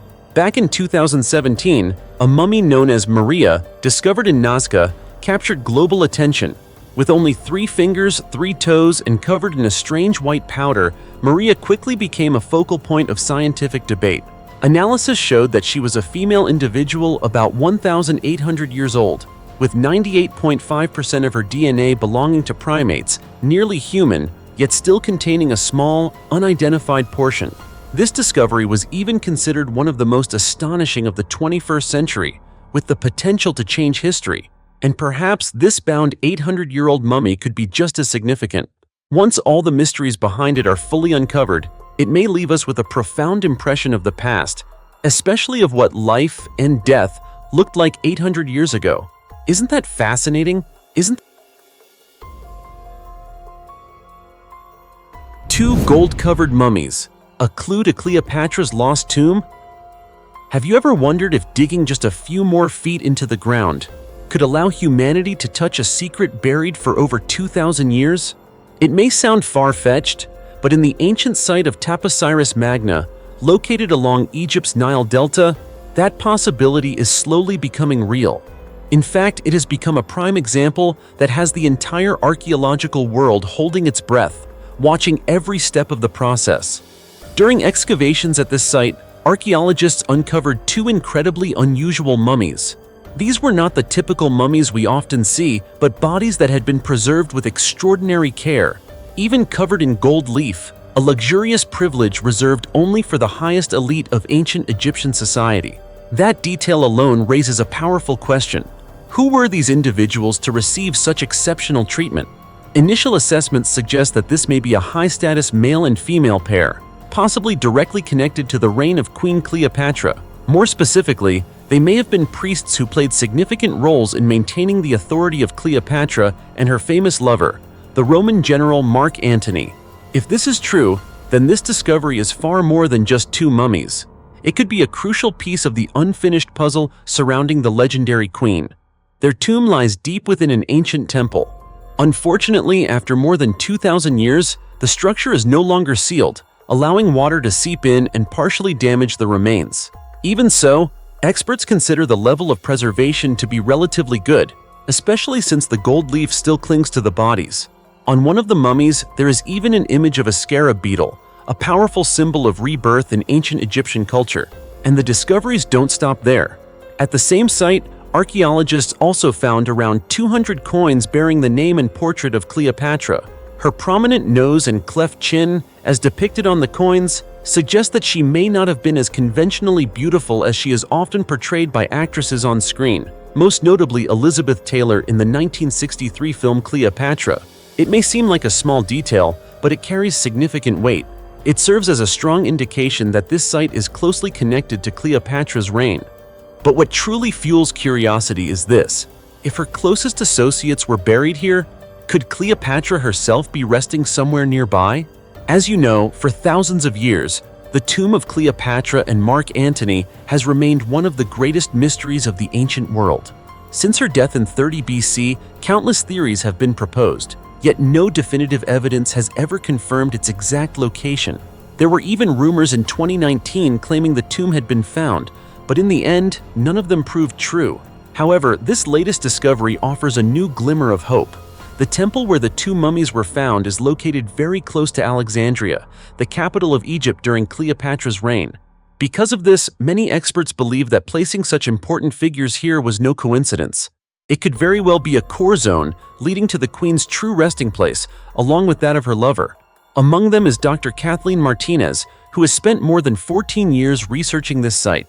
She has stated that she has never been more confident than she is now that Cleopatra's tomb is very close. That said, despite excavations that have been ongoing since 2005, archaeologists have only explored a small portion of this vast complex. So the question remains, could just a few more feet of earth bring us face to face with one of the greatest secrets in human history? Or will Cleopatra continue to remain hidden, defying every effort of modern science? And what about you? If Cleopatra's tomb were finally discovered one day, what do you think would be revealed inside? A massive treasure, or secrets that could completely change how we understand the ancient world? Personally, I think it might be both. Mass grave containing 450 skeletons and Europe's most terrifying vampire obsession. Some construction projects may seem completely ordinary, but with just one shovel strike into the ground, a horrifying secret from the past can suddenly come to light. And what happened in 2013 in the village of Lucino, in northeastern Poland, is one such discovery, one that sends chills down anyone's spine. The story began during the construction of a road, when workers accidentally came across a very unusual burial site. Archaeologists were quickly called in. As they carefully carried out the excavation, they realized this was no ordinary grave, but a mass burial containing around 450 skeletons. That alone is unsettling. But what's even more disturbing is the way these bodies were buried. According to archaeologists, the best preserved skeletons were found in extremely unusual positions. The skulls were not placed on the neck as expected, but instead positioned between the legs. And that's not all. Each of them had a coin placed inside their mouth. Researchers believe this was not random, but part of a ritual meant to restrain the dead. It was believed that placing a coin in the mouth would prevent the soul from returning, while removing the head from the body ensured that the deceased could not rise again. Simply put, people feared that these individuals would come back as vampires. Just hearing that is enough to give you chills, isn't it? But the truth is, in Polish folklore, vampire legends are far from uncommon. In fact, this fear was so deeply rooted that it directly influenced burial practices. Beyond common methods like using garlic, crosses, or holy water, people in the past also used more extreme measures, such as decapitation, driving stakes through the heart, or even sealing bodies inside metal coffins.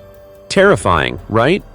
Returning to the Lucino site, archaeologists also discovered 3 large containers filled with bones, suggesting that this may have been a place where multiple bodies were subjected to the same ritual.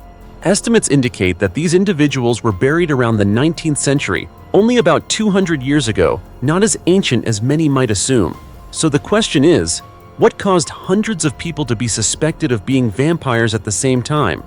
After extensive analysis, scientists believe the cause may be linked to an outbreak of disease in the region. Illnesses such as tuberculosis, anemia, or genetic disorders could cause symptoms like pale skin, weakness, sensitivity to light, and even coughing up blood. With the limited medical knowledge at the time, these signs could easily be mistaken for evidence of vampirism. And when fear reaches its peak, people are willing to do anything to protect themselves, even to those who have already died. By now, you can probably see that the mass grave in Luceno is not just an ordinary archaeological discovery. It stands as a powerful reminder of humanity's collective fear in the past, where the line between disease and superstition was almost non-existent. So what do you think? If you had lived in that era, when science was still undeveloped and strange events kept happening, would you have believed in vampires? Or would you have been one of the people contributing to the creation of such haunting graves? Don't hesitate. Share your thoughts in the comments below. The preserved body of a man on a yacht. Out in the vast ocean where no human footsteps exist and only the sound of waves echoes day and night, there are sometimes stories that people can never forget. And it was here that a discovery once stunned both the archaeological world and the global public because of how strange it was. The story began in 2016 when two Filipino fishermen were working offshore near the waters of Borobo in Surigao del Sur province, Philippines, in the Indian Ocean. While drifting at sea, they suddenly spotted an old white yacht floating aimlessly. The torn sail and weathered hull created a scene that felt both desolate and deeply unsettling. Then, as they approached to investigate, what they saw inside the vessel was almost impossible to believe. Inside the cabin, they found a body that was still nearly intact, slumped over a desk as if the man had simply fallen asleep. The man was identified as Manfred Fritz Bajorat, a 59-year-old German adventurer who had been reported missing about a year earlier while sailing alone. What's truly astonishing is that after more than a year adrift at sea, his body showed almost no signs of decomposition.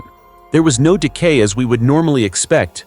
Instead, his body had dried out, shriveled, and been preserved in a way strikingly similar to ancient mummies. Just think about it. In the middle of a humid ocean environment, how could something like that even happen? And there's more. Upon closer inspection, Bajorat was found leaning forward over the desk, right next to a radiophone. This detail led many to believe that before he died, he may have tried to call for help, but failed.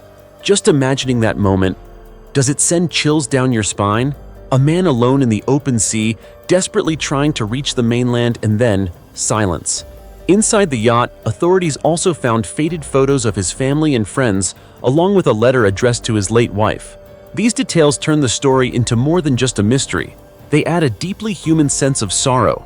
According to scientific analysis, the reason his body did not decompose lies in the unique environmental conditions. Dry sea winds, high temperatures, salty air, and low bacterial activity caused rapid dehydration, creating a natural mummification effect.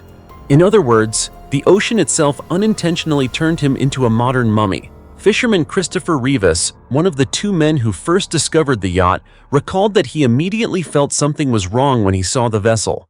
And indeed, after further investigation, police found no signs of violence or struggle. There were no indications of an attack, suggesting that Bajorat likely died of natural causes, such as a heart attack or stroke. However, the exact time of his death remains unknown, and that uncertainty makes the story even more haunting.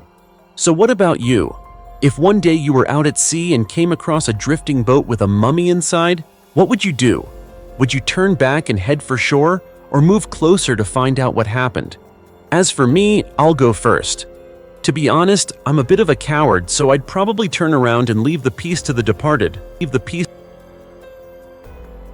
600-year-old prosthetic hand reveals medieval medical secrets that astonish modern science. My friend, have you ever wondered if hundreds of years ago, long before modern machines or advanced technology, even back then, people were already capable of creating artificial limbs to replace missing parts of the body? It may sound hard to believe, but a discovery in Germany in 2023 has made many people rethink everything they thought they knew about medieval medicine. That year, during an archaeological study, researchers uncovered an ancient skeleton near a church in the town of Freising, in Bavaria, about 25 miles north of Munich. At first, it seemed like an ordinary find, but the deeper they analyzed it, the more they realized something was truly remarkable. What caught everyone's attention was a metal prosthetic hand buried alongside the skeleton. Using radiocarbon dating, scientists determined that the man had lived sometime between 1450 and 1620. This means the prosthetic hand is nearly 600 years old, a detail that surprised everyone. The man is believed to have died between the ages of 30 and 50. Notably, his left hand was missing 4 fingers, but instead of accepting this disability, he used a carefully crafted prosthetic. The outer metal structure resembled a sturdy box that enclosed the injured part of the hand. Inside, there was a soft lining similar to bandaging, likely used to cushion the area and reduce pain. Just hearing this, you can already tell, people of the past were not as primitive as we often assume. On the contrary, they had a certain level of understanding about medicine and post-injury care. Imagine this. In an era when surgery itself was extremely risky, losing a limb was already life-threatening. Yet they were still able to design tools that allowed injured individuals to continue functioning in daily life. What does that tell us? Doesn't it show just how strong human creativity and the will to survive were back then? This becomes even more convincing when we consider the historical context of Freising. It was once a strategic region during the Middle Ages, especially during the 30 Years' War, where many intense battles took place. With large numbers of wounded soldiers, particularly those who required amputations, the demand for prosthetic limbs must have increased significantly. And indeed, across Central Europe, more than 50 similar discoveries have been recorded, showing that this was not an isolated case. Throughout history, humans have created even more astonishing prosthetics. For example, the mechanical hand of the knight Guts von Berlichingen, made after 1530, was even capable of movement, something nearly unimaginable at the time. Or going further back, in ancient Egypt, archaeologists discovered a prosthetic toe over 3,000 years old, crafted for the daughter of a priest. It not only helped her walk more easily, but also maintained a natural appearance. As you can see, no matter the era, humans have always found ways to adapt and overcome the limitations of their bodies. Whether facing war, illness, or accidents, they never stopped innovating, continuing to live and to survive. And honestly, that's something we in the modern world can truly learn from, isn't it? 700-year-old tomb. Beneath a sweet potato field, a reviving mummy the moment the coffin was opened. In 1953, in a small village in Hubei province, China, a farmer was harvesting sweet potatoes when he suddenly noticed a small hard object underground that seemed to be giving off a faint glow. After wiping away the dirt, he realized it was a jade hairpin. The piece was exquisitely crafted, with soft, intricate carvings that were still clearly visible. Even though he wasn't an expert, he could tell this was no ordinary object. His decision to hand the hairpin over to the authorities set off a chain of events that would astonish the entire archaeological community. After examination, experts concluded that the hairpin could only have belonged to someone of noble or royal status. Immediately, an archaeological team was dispatched to the site. And just as expected, beneath that ordinary sweet potato field lay an ancient tomb dating back around 700 years. During the excavation, they discovered 2 coffins inside, both remarkably well preserved. Even the carved patterns on the wooden surfaces remained as sharp as if they had been made only recently. But what truly made everyone's heart stop was what lay inside. When the first coffin was opened, the body of a woman appeared, almost completely intact and submerged in liquid.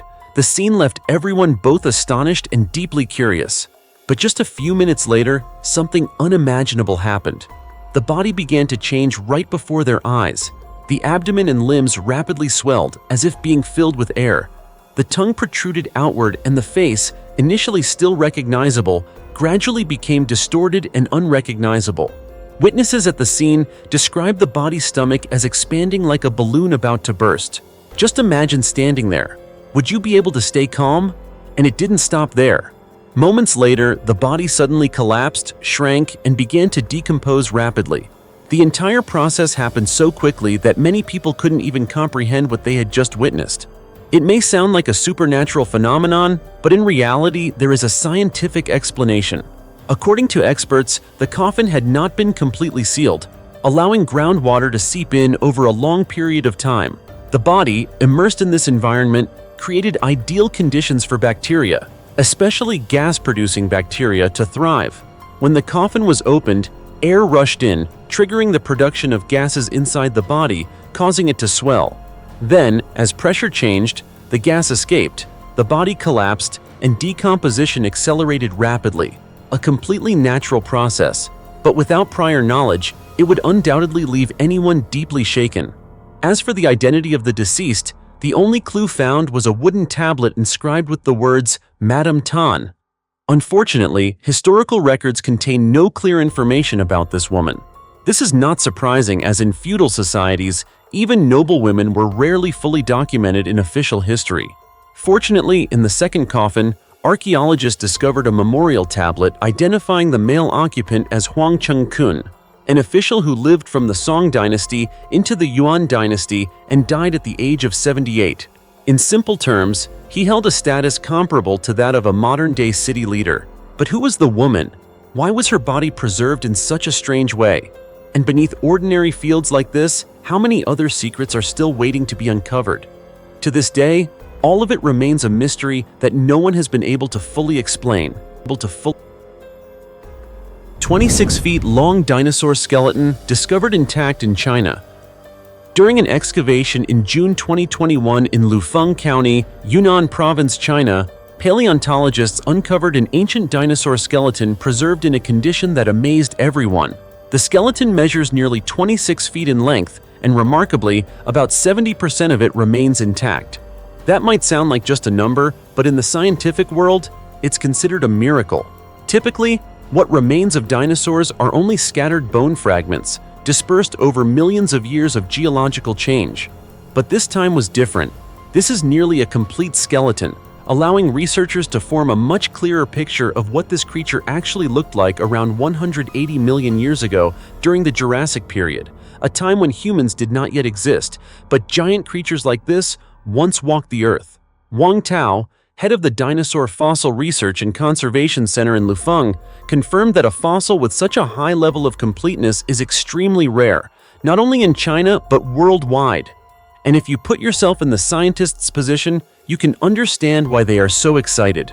Based on analysis and comparisons with previously discovered fossils, the research team believes this dinosaur belongs to the species Lufengosaurus, one of the largest herbivorous dinosaurs that lived in the region during the early Jurassic period.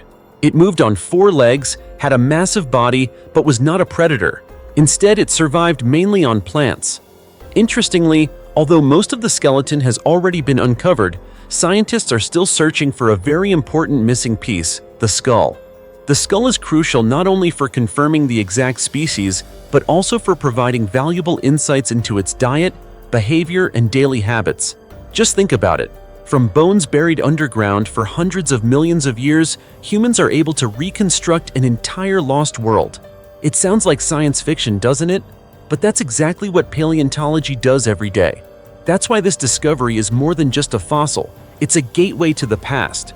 It helps us better understand the evolution of life and how living organisms on Earth have changed over millions of years. More importantly, it reminds us that this planet once belonged to creatures completely different from humans. So what about you? When you look at a massive dinosaur skeleton like this, do you feel a little smaller?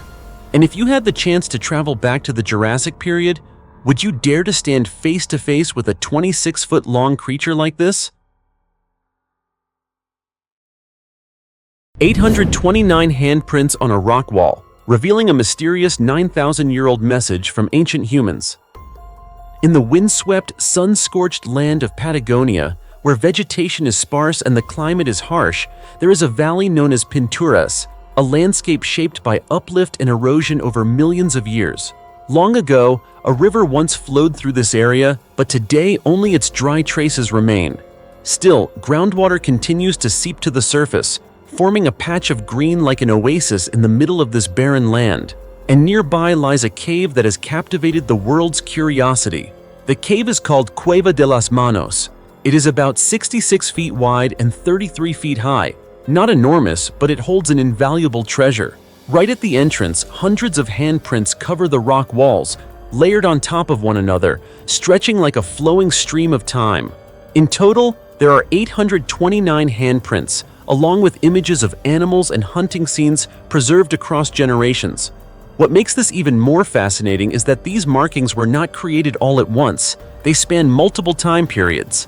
The oldest date back to around 7,420 BC, while the more recent ones are still over 1,500 years old. This means that for thousands of years, people kept returning to this place, leaving their handprints behind. The ancient inhabitants of Patagonia were primarily hunter-gatherers, and their most important prey was the guanaco, a wild camelid species. To hunt them, people lived along cliff edges and sheltered in caves, allowing them to observe and pursue their prey. Archaeological evidence such as stone tools and traces of fire has also been found here, confirming that this was once a real living site, not just a ceremonial location. The cave paintings can be divided into 3 distinct phases. The earliest phase depicts vivid hunting scenes, guanacos running, some even shown pregnant, along with their footprints. It's like a slow-motion film capturing the lives of prehistoric humans. In the second phase, from around 5,120 to 1420 BC, the handprints began to appear in a very distinctive way. People placed their hands on the rock wall, then used a small hollow bone, like a straw, to blow pigment around them. When the hand was removed, a clear silhouette remained. Most of the prints are left hands, because the right hand was used to hold the spraying tool. It may sound simple, but creating hundreds of such handprints was certainly not done just for fun. The colors are also remarkably varied. Shades of red, black, white, and even green. All were made by grinding minerals and mixing them with guanaco fat, a technique that reveals the incredible creativity of people at the time. However, among the hundreds of handprints, one detail has puzzled scientists. A handprint with 6 fingers. Was it made by someone with a physical anomaly, or was it simply a playful act from thousands of years ago? To this day, no one knows for sure. In the final phase, lasting until around 580 AD, more abstract images begin to appear. Lines, dots, and geometric shapes. Some experts believe these may be connected to spiritual beliefs or perhaps a form of communication that we still do not understand. 30,000-year-old skeleton reveals when ancient humans went through puberty. Many of you might be surprised to learn that teenagers from the Ice Age, between 10,000 and 30,000 years ago, actually went through puberty in ways very similar to us today. That's right. According to a recent study by an international team of archaeologists, ancient adolescents not only began puberty at nearly the same ages as modern humans, but also experienced remarkably similar physical changes.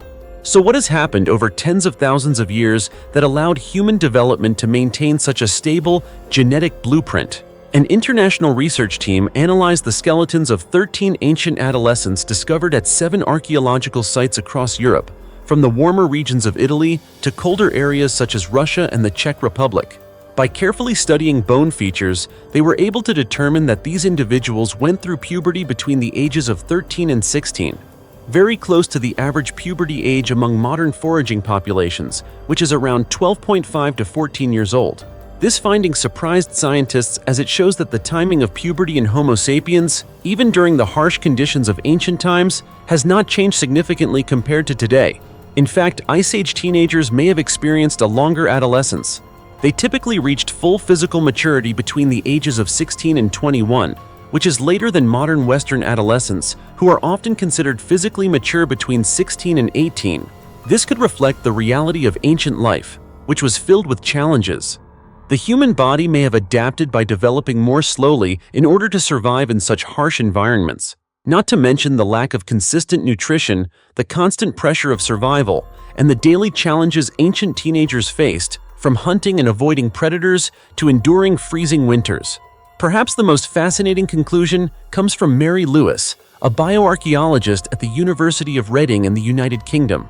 She suggests that the average puberty age of around 13.5 may represent a kind of biological genetic blueprint for humans, a stable milestone that has persisted throughout our evolutionary history. This idea is further supported by archaeologist April Nowell, who emphasizes that the common belief that modern teenagers are entering puberty earlier is not entirely accurate. In reality, the pattern of adolescent development has remained remarkably consistent for tens of thousands of years. So why is studying puberty in prehistoric teenagers so important? Because it helps archaeologists better understand how humans developed in the past, both biologically and culturally. Puberty is not just a physical transition. It also carries deep social meaning. Were teenagers considered adults within their communities? Were they given decision-making power, allowed to participate in hunts, or involved in coming-of-age rituals? Through fossilized skeletons that may seem lifeless, scientists are telling the stories of young people who lived, loved, feared, and grew up, just like we do today. A remarkable journey that connects the present with the distant past through vivid pieces of human history. 2,400-year-old royal toilet in China, an ancient technology that makes the world rethink history.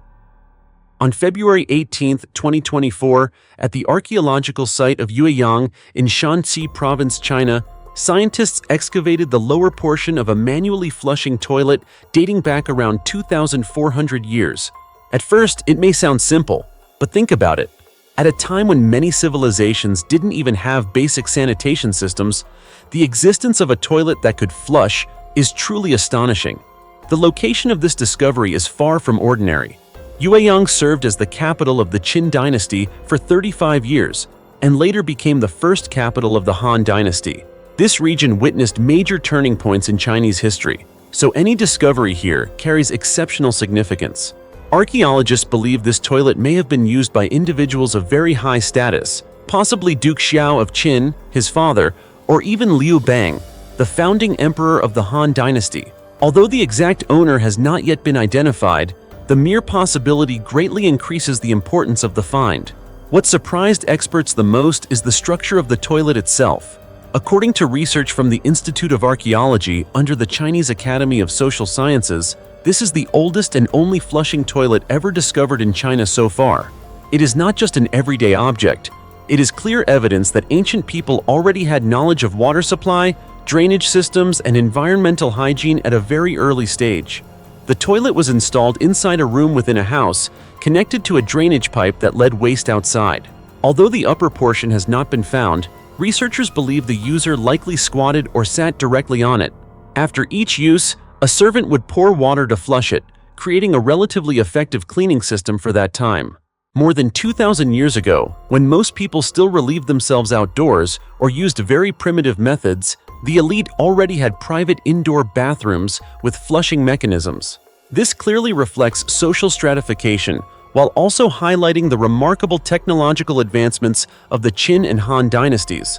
Not stopping there, scientists are also analyzing soil samples from the surrounding area, hoping to uncover more information about ancient diets, health conditions, and how human waste may have been used in agriculture. These small pieces of data could help reconstruct a more complete picture of everyday life thousands of years ago.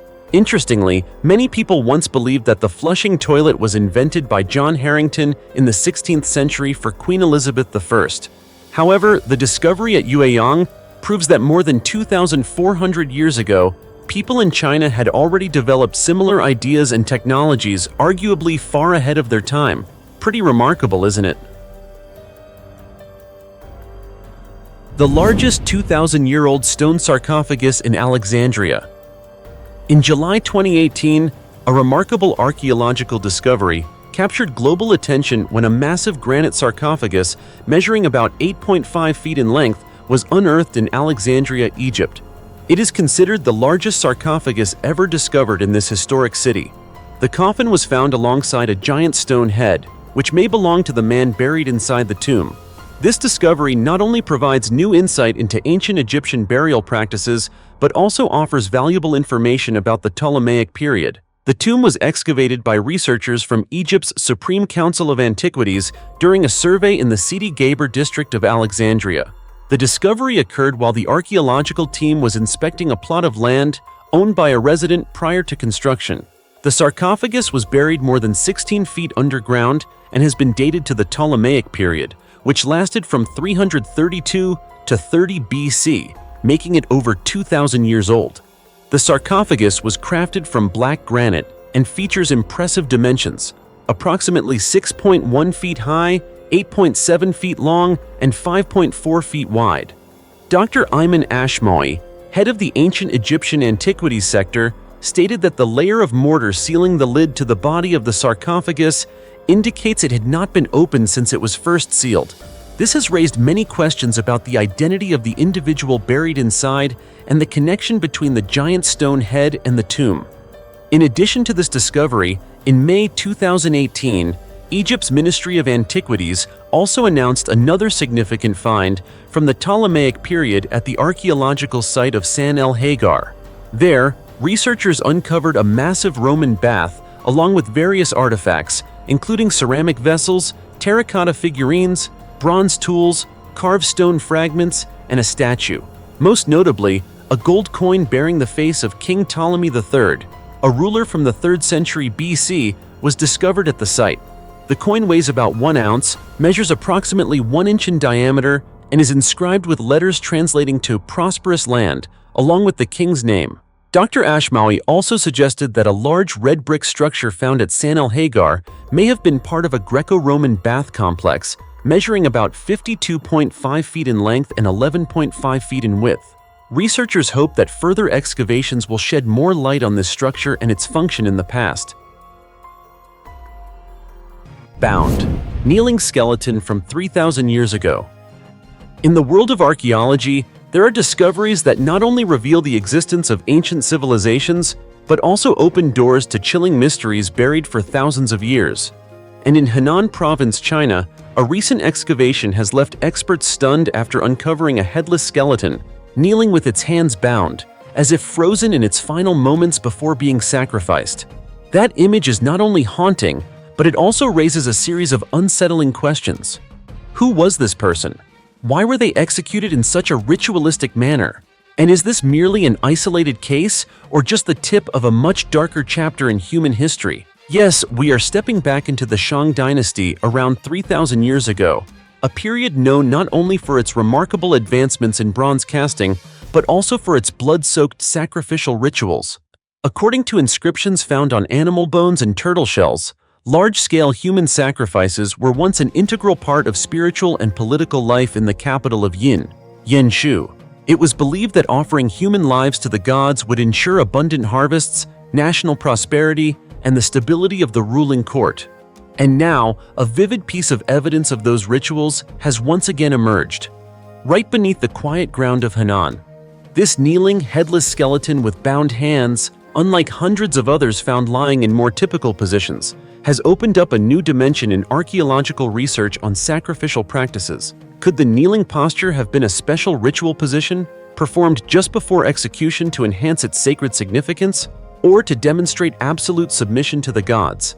Prior to this shocking discovery, Chinese experts had already documented more than 13,000 human sacrifices over the 200-year reign of the Shang dynasty, a number that sends chills down anyone's spine.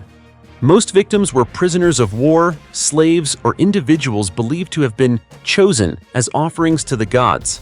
However, the discovery of a skeleton in such a unique position may suggest that these sacrificial practices were far more complex than we once imagined.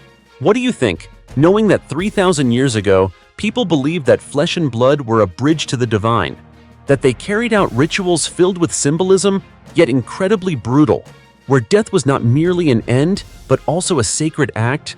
No matter what your answer may be, one fact remains undeniable.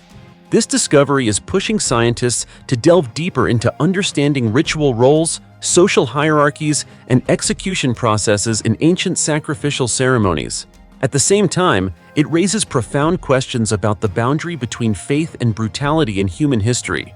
Do you think that headless skeleton once belonged to a prisoner of war, a criminal, or perhaps even someone honored to be offered to the gods? Can we truly understand the mindset and beliefs of ancient people when looking back at archaeological evidence like this? Let me know your thoughts in the comments below. Mass grave of 300 bodies reveals the horrifying secret of a Mongol massacre in Europe. You know, there are chapters of history not written in ink, but in human bones. And sometimes it takes hundreds of years, until the earth is turned over for the truth to finally speak. That truth was revealed in the Russian city of Yaroslavl, where an archaeological excavation unexpectedly uncovered one of the darkest memories in European history, a time when Mongol forces swept through the land, leaving behind not only destruction, but chilling mass graves. This story takes us back to the year 1238, when an army led by Batu Khan, the grandson of Genghis Khan, invaded this region. This campaign was not merely a war, it was a storm of devastation. And what remains buried beneath the ground today is undeniable evidence of that destruction. The excavation took place near the Assumption Cathedral, a structure dating back to the 13th century that was destroyed in 1937. As archaeologists dug deeper, they uncovered something deeply disturbing: around 9 mass graves containing the remains of more than 300 people. Just imagine that. For such a small area to hold so many lost lives, how brutal must the event have been? But what makes this story even more heartbreaking lies in the deeply human details. In one grave discovered beneath the remains of a once wealthy home that had been burned to the ground, researchers found 15 bodies, men, women, and children. They were not warriors or soldiers, just ordinary people, families who never had the chance to escape. DNA analysis later revealed a truth that leaves anyone speechless. Among the victims was a 3-generation family: a grandmother around 55 years old, her daughter between 30 and 40, and a granddaughter about 20 years old. They were found lying side by side, as if in their final moments, they refused to let go of one another. Just imagine what they must have gone through, amid the chaos of war, with fires raging and screams echoing all around them. The marks left on their bones provide part of the answer. Clear cuts and stab wounds show that their deaths were violent, leaving no chance to resist. In addition, burn marks confirm that the entire city was set ablaze, an act intended to erase all traces of life. But what makes this story even more haunting is that these bodies were not buried immediately. Analysis shows they were left exposed, lying under the snow for an extended period of time. It wasn't until spring arrived, around May to June, when the bodies began to decompose and flies gathered, that survivors returned, collecting the remains and hastily burying them in shallow mass graves. Just imagining that scene alone is enough to send chills down your spine. According to researchers, this is not just an archaeological discovery. It is vivid evidence of the sheer brutality of the invasion led by Batu Khan, a tragedy that many Russians consider one of the greatest in their history. It just goes to show, history is not only written in books, it is preserved in memories buried deep beneath the earth. And sometimes, when those memories are uncovered, what we find is not victory, but losses beyond repair. Terrifying, isn't it? Royal treasure, hidden in a tomb, ravaged by grave robbers. Have you ever imagined that beneath the ground of an ordinary dormitory, where students walk back and forth every day, there could lie a story so shocking it has remained hidden for hundreds of years? It may sound like something out of a movie, but this actually happened at the dormitory complex of Beijing Normal University in China. The story began when the university decided to expand its student housing. Everything seemed routine, until a massive dome suddenly emerged from layers of soil, rubble, and broken bricks. At just a glance, it was clear. Whatever lay beneath was far from ordinary. Construction was immediately halted, reports were filed, and an archaeological team quickly arrived at the scene. After hours of intense work, they confirmed that this was a large-scale ancient tomb, but unfortunately, it had already been visited by grave robbers long ago. Inside the main tomb were 5 smaller burial chambers, and 4 of them had been almost completely looted, leaving virtually nothing behind. Just hearing that is enough to make anyone feel a deep sense of loss, right? But the story doesn't end there. To uncover the identity of the tomb's occupant, archaeologists continued their work. As they dug deeper, they discovered a special stele, inscribed with Manchu on one side and Chinese characters on the other. After careful study, they determined that the tomb belonged to the daughter of a high-ranking official during the reign of Kangxi Emperor. The young girl had fallen seriously ill and passed away at just 7 years old. When considering her noble status and the countless burial items that had been stolen, archaeologists could not help but feel a deep sense of anger. However, just as the excavation was nearing its end, something unexpected happened. The archaeologists noticed that parts of the tomb walls sounded hollow rather than solid. Members of the team gently tapped along the surface and realized there might be a small hidden compartment concealed within. After carefully opening it, they discovered 55 valuable burial items inside, completely untouched. Each artifact was of exceptional quality, including exquisite Doucet porcelain and wine vessels crafted from the highly prized Haitian jade. This discovery filled the experts with excitement. They even jokingly thanked the grave robbers, who had likely been distracted by gold and silver and overlooked the hidden compartment entirely. Among all the recovered treasures, the most remarkable was a Ming Dynasty Doucai porcelain bowl, believed to be a gift from the Kangxi Emperor to the young girl on the occasion of the Lantern Festival, the 15th day of the 8th lunar month in the Chinese calendar. According to archaeologists, Doucai porcelain is created using a sophisticated technique. Blue and white designs are first painted under the glaze, then the piece is fired. Afterward, additional decorative details are painted over the glaze and fired again. This method requires exceptional precision, skill, and craftsmanship, and it originated during the Ming Dynasty. Because of this, a Ming-era Doucai porcelain bowl gifted by the Kangxi Emperor to the intelligent young daughter of a Qing official is extraordinarily rare and valuable. In addition to Doucai porcelain, the burial items also included Haitian jade, also known as Xinjiang jade, a type of jade that remains world-famous to this day. Records show that jade mining in Haitian dates back as far as the Western Han Dynasty. Haitian jade comes in a variety of colors, leading to different classifications such as green jade, yellow jade, white jade, purple jade, emerald jade, and red jade. Among them, white jade is considered the most valuable.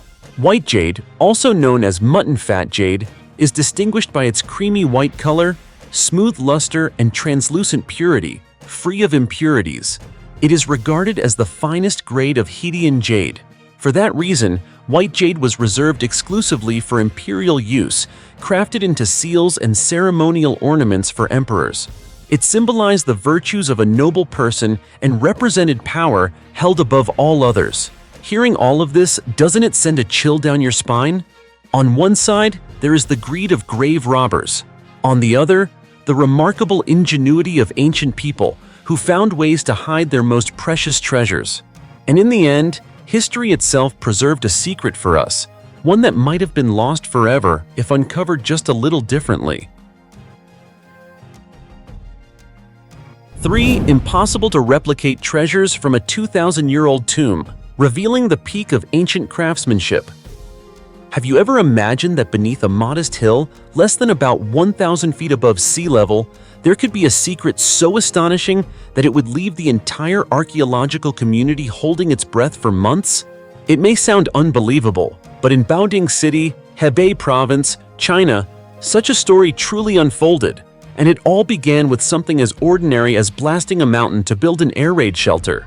As heavy machinery roared and layers of earth and rock were stripped away, workers suddenly uncovered a deep, dark void. It wasn't a natural cave, nor did it resemble any known structure. A mysterious black hole, silent yet strangely compelling, as if it were waiting to be discovered. From that moment on, everything changed. Think about it. If you were standing in front of that strange pit, what would you do? Walk away or keep digging deeper? Maybe opinions differ, but for archaeologists, ignoring it was never an option. They quickly stepped in, but it took a full 3 months of relentless excavation before they finally uncovered a treasure dating back more than 2,000 years. That treasure turned out to be the tomb of Lu Sheng, a regional ruler during the Han Dynasty of ancient China. Inside the tomb, archaeologists discovered more than 10,000 cultural artifacts, including thousands of items made from gold, silver, bronze, and jade, each one carrying the imprint of a glorious era. However, what truly sent shockwaves through the academic world were 3 extraordinary treasures, considered one of a kind and nearly impossible to replicate. The first is the jade burial suit sewn with gold thread, a piece that sounds unusual just by name alone. Instead of iron or steel as one might expect, it was crafted from over 2,000 pieces of jade, meticulously joined together with gold threads in a level of precision that is almost unimaginable. Just think about it. More than 2 millennia ago, people were already capable of creating armor that not only served as protection, but also symbolized power and a belief in immortality. Doesn't that make it a true national treasure? Next is the Chavín Palace lamp, an ancient oil lamp that embodies a level of technology surprising even by modern standards. Not only did it provide light, but it was also designed to absorb oil smoke, reducing air pollution, an idea that is still relevant today. The lamp is engraved with 65 characters detailing its weight, capacity, and ownership. Its name, Chavín, is believed to be associated with a famous palace of the Han Dynasty. Finally, there is a masterpiece that cannot be overlooked, a gilded bronze incense burner. Cast in the shape of overlapping mountain peaks and coated in shimmering gold, this object is not merely functional, it is a true work of art. Even experts admit that its level of craftsmanship is nearly impossible to reproduce, even with modern technology. As you can see, 3 treasures, 3 stories, but they all share one thing in common. Each reflects the extraordinary skill and forward-thinking mindset of ancient people. And you know what? These discoveries have shaken the research community and left history enthusiasts like us wondering, how many more secrets are still lying silently beneath the ground?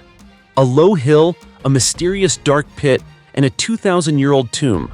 It sounds like fiction, yet it's completely real. So, are you thinking what I'm thinking right now?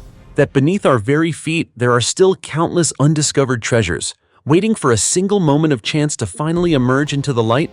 If you feel the same way, don't hesitate to share your thoughts in the comments below.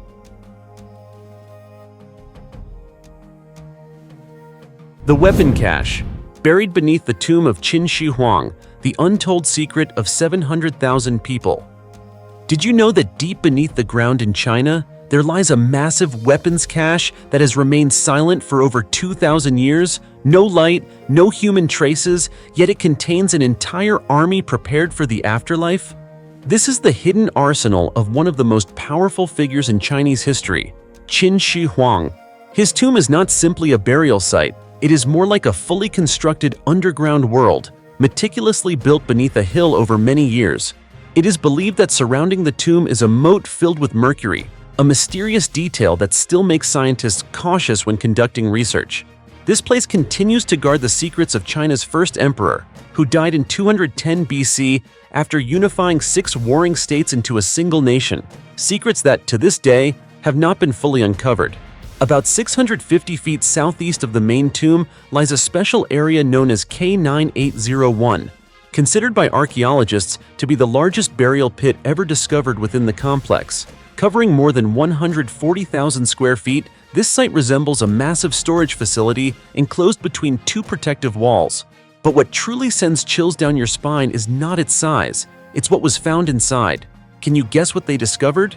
Dozens of suits of armor and helmets, but not made of metal as you might expect. Instead, they were crafted entirely from stone. Specifically, 87 suits of armor and 43 helmets were uncovered, each one incredibly detailed and finely made. Experts explain that the process of creating these armors combined advanced techniques of the time. First, slate was shaped into armor blanks, then carved into individual plates. These plates were drilled, polished, and finally assembled using copper threads to form a complete suit. Experimental studies show that if a single person were to handcraft one suit of armor with about 600 individual pieces, working an average of 8 hours a day, it would take between 344 and 444 days to complete. In other words, producing just one suit required at least a full year of labor.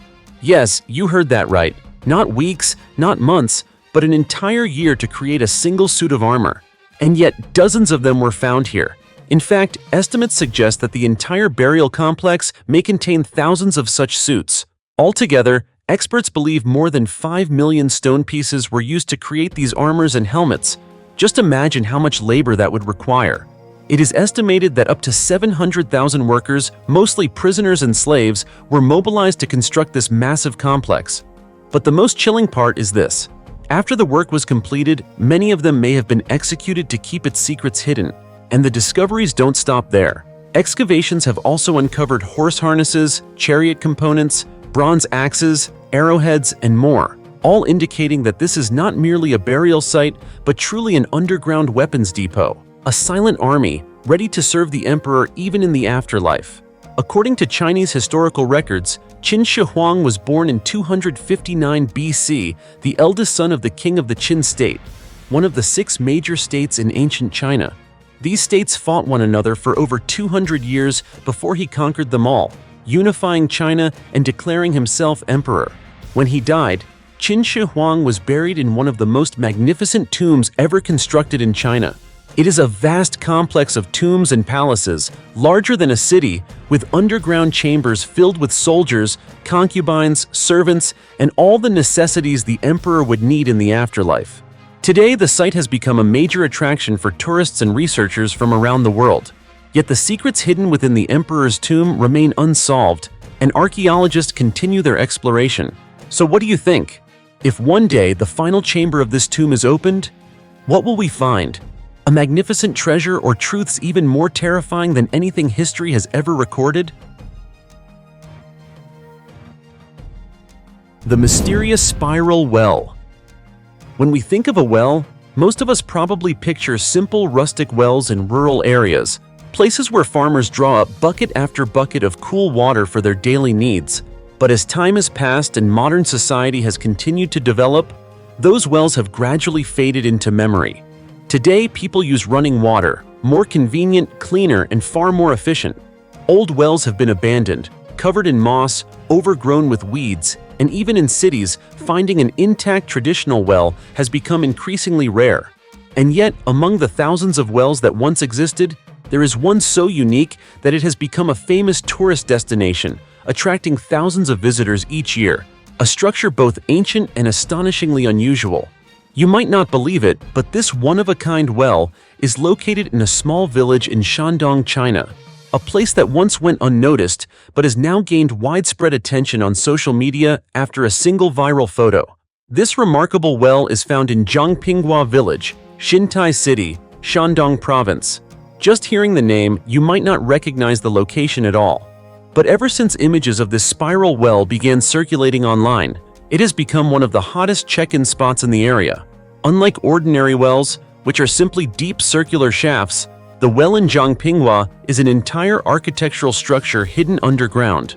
It reaches a depth of about 85 feet, but what truly stands out is not just its depth, it's the unique spiral design, along with 108 steps leading all the way down to the bottom.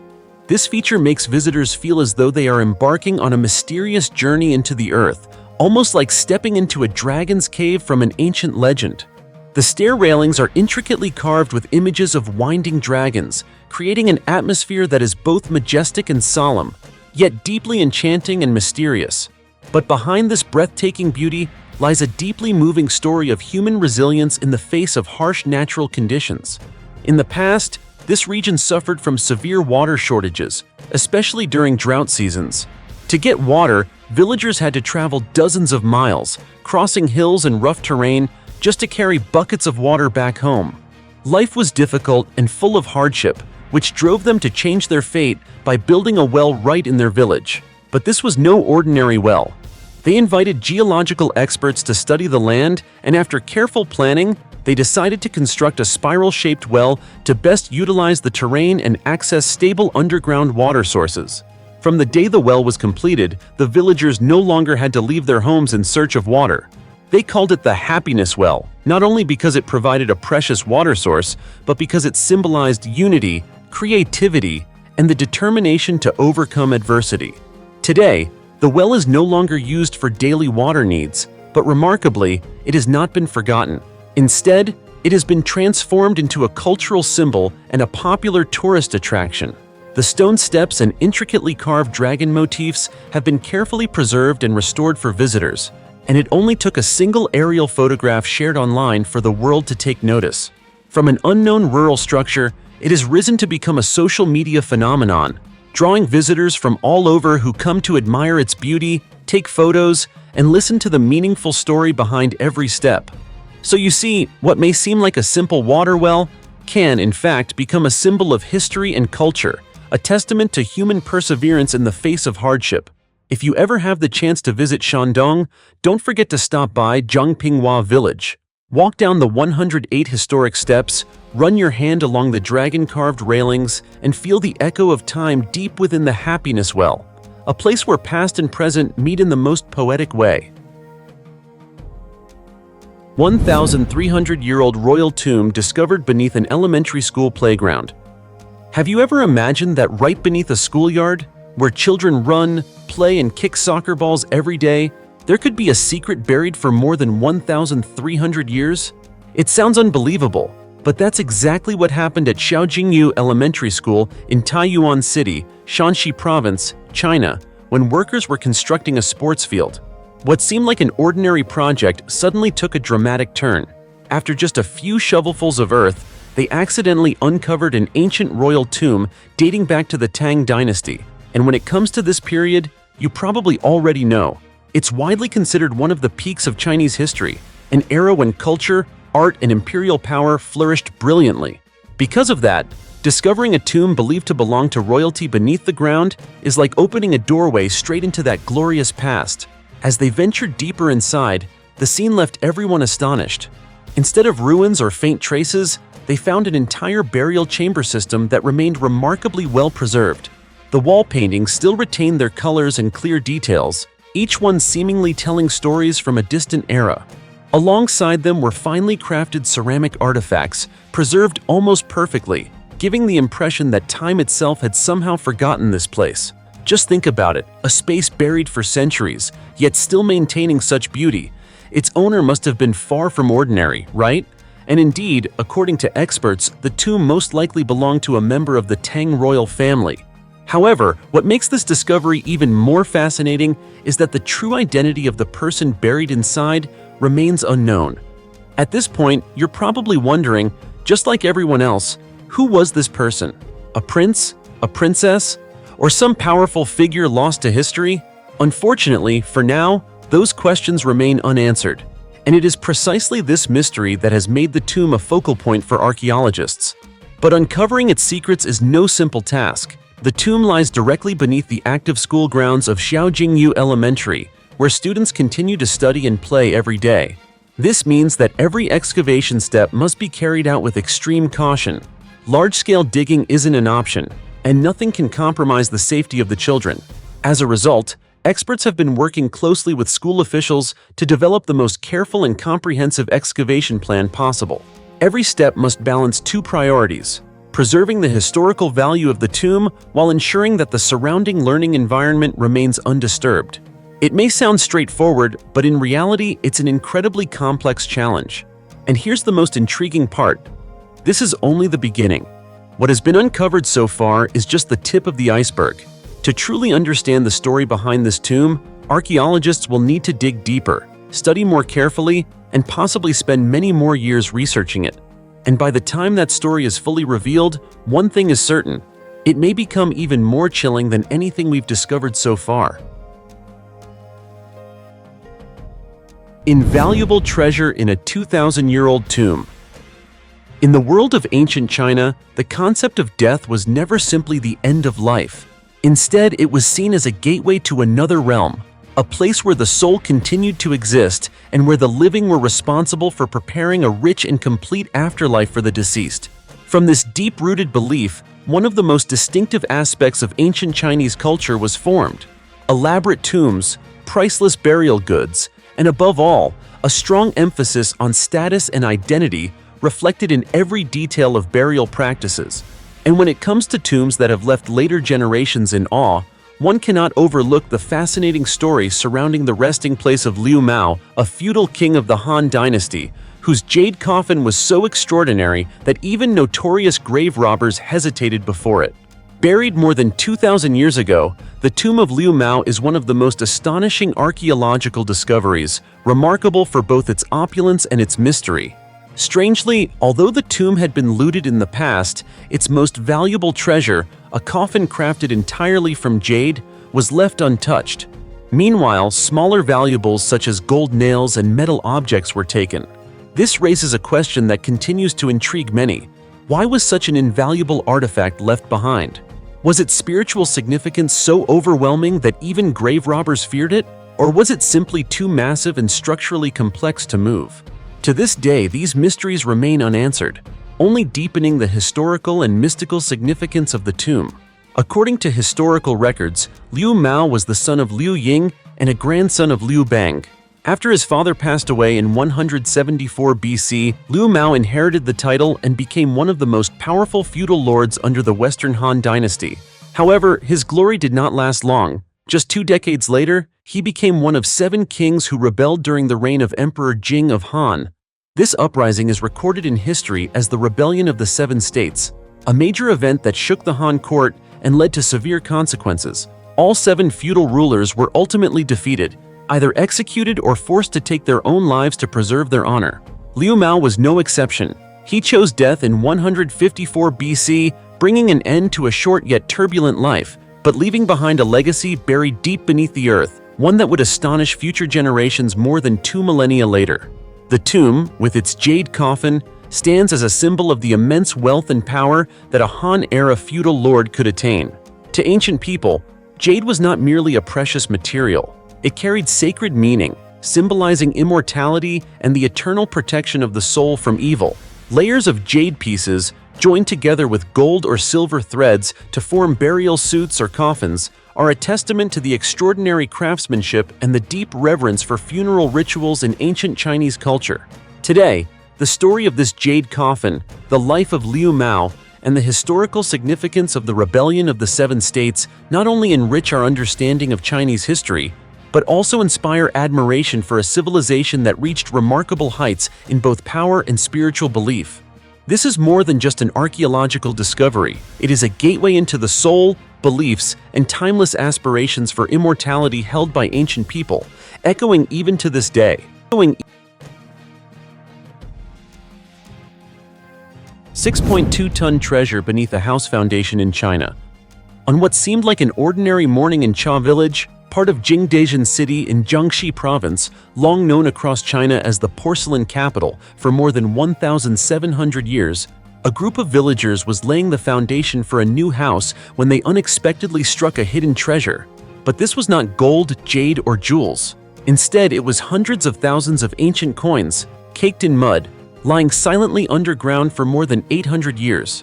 According to reports from the Jiangnan Metropolis Daily, the hoard weighed up to 6.2 tons, equivalent to roughly 300,000 ancient coins dating back to the Song dynasty, which ruled China from 960 to 1279 AD.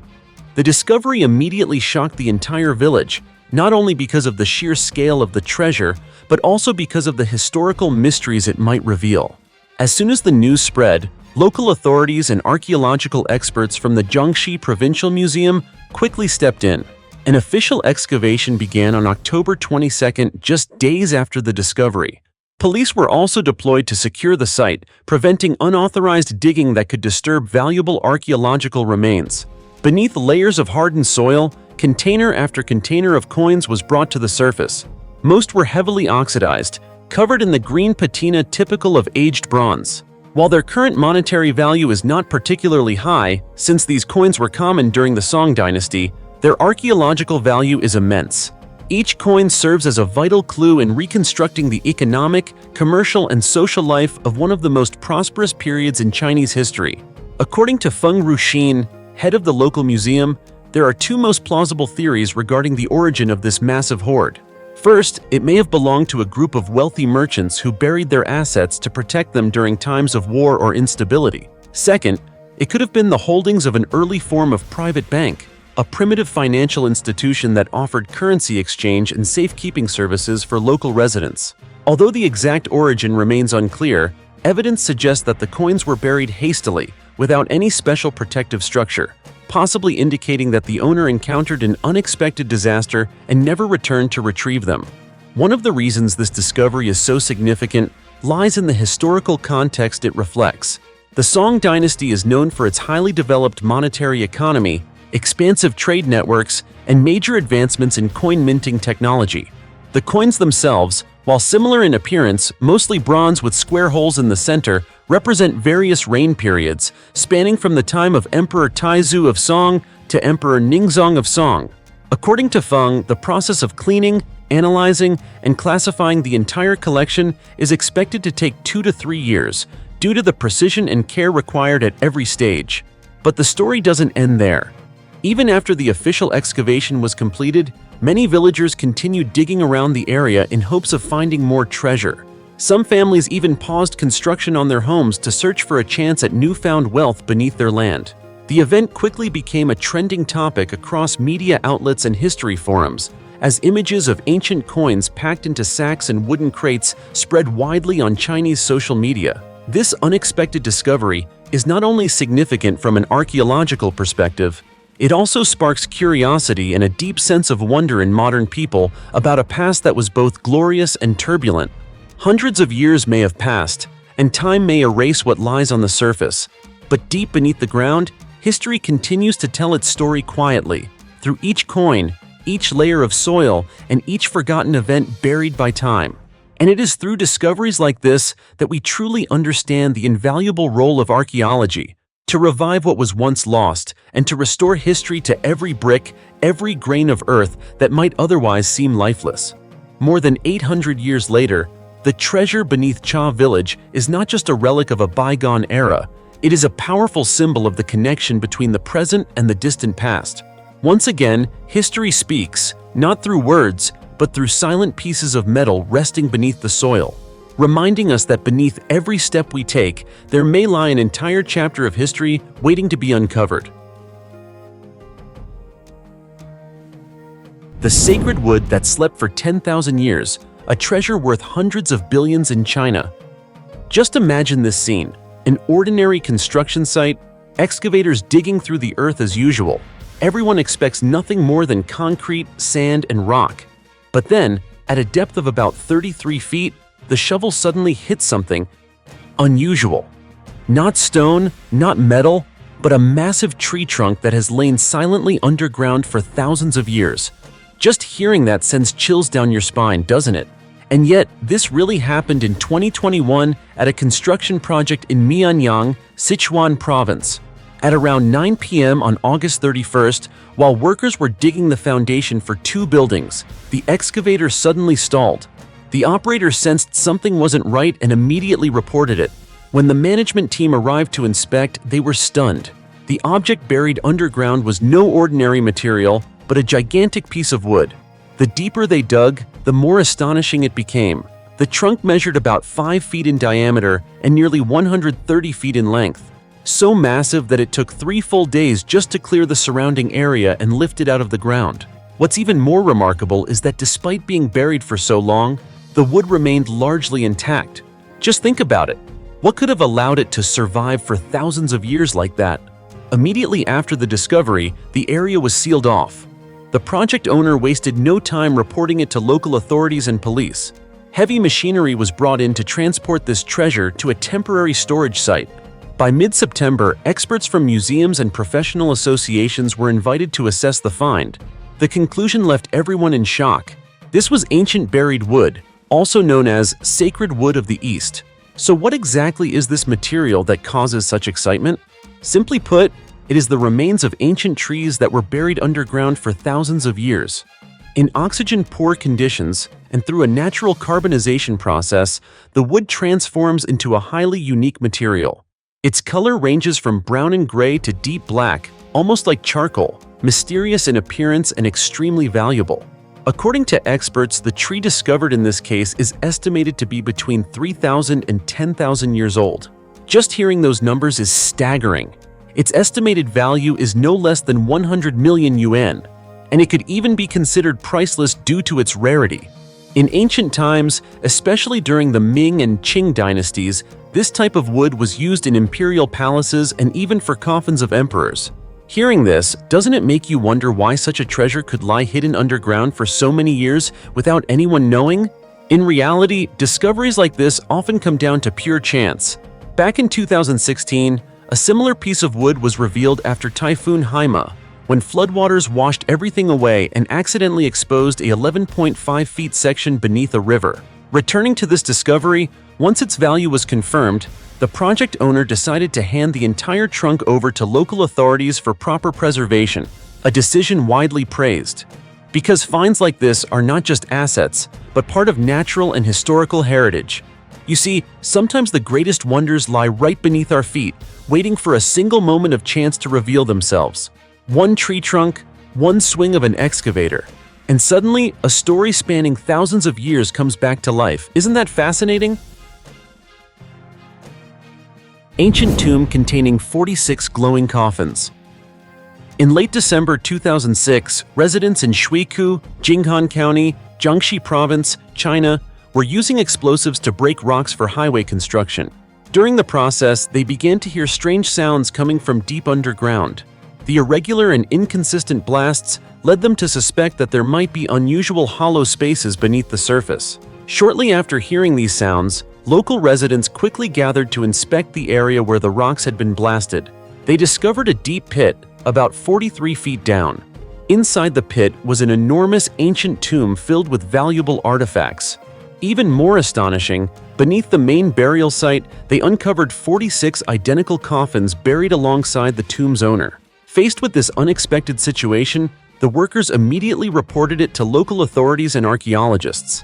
A team from China's National Cultural Heritage Administration quickly arrived at the scene. Experts determined that the tomb covered an area of approximately 1,720 square feet and was constructed around 2,500 years ago. This discovery sent shockwaves through the archaeological community, as finding such a large number of ancient coffins dating back thousands of years is an extremely rare event. What made it even more remarkable was what they found upon opening the coffins. Inside were 46 female skeletons that appeared to glow in a mysterious way. These women had died between the ages of 16 and 20. They were buried unclothed and arranged in a specific posture. Surrounding them were numerous items related to sewing and weaving. Archaeologists noted that the remains were highly unusual, as they were covered in crystalline substances.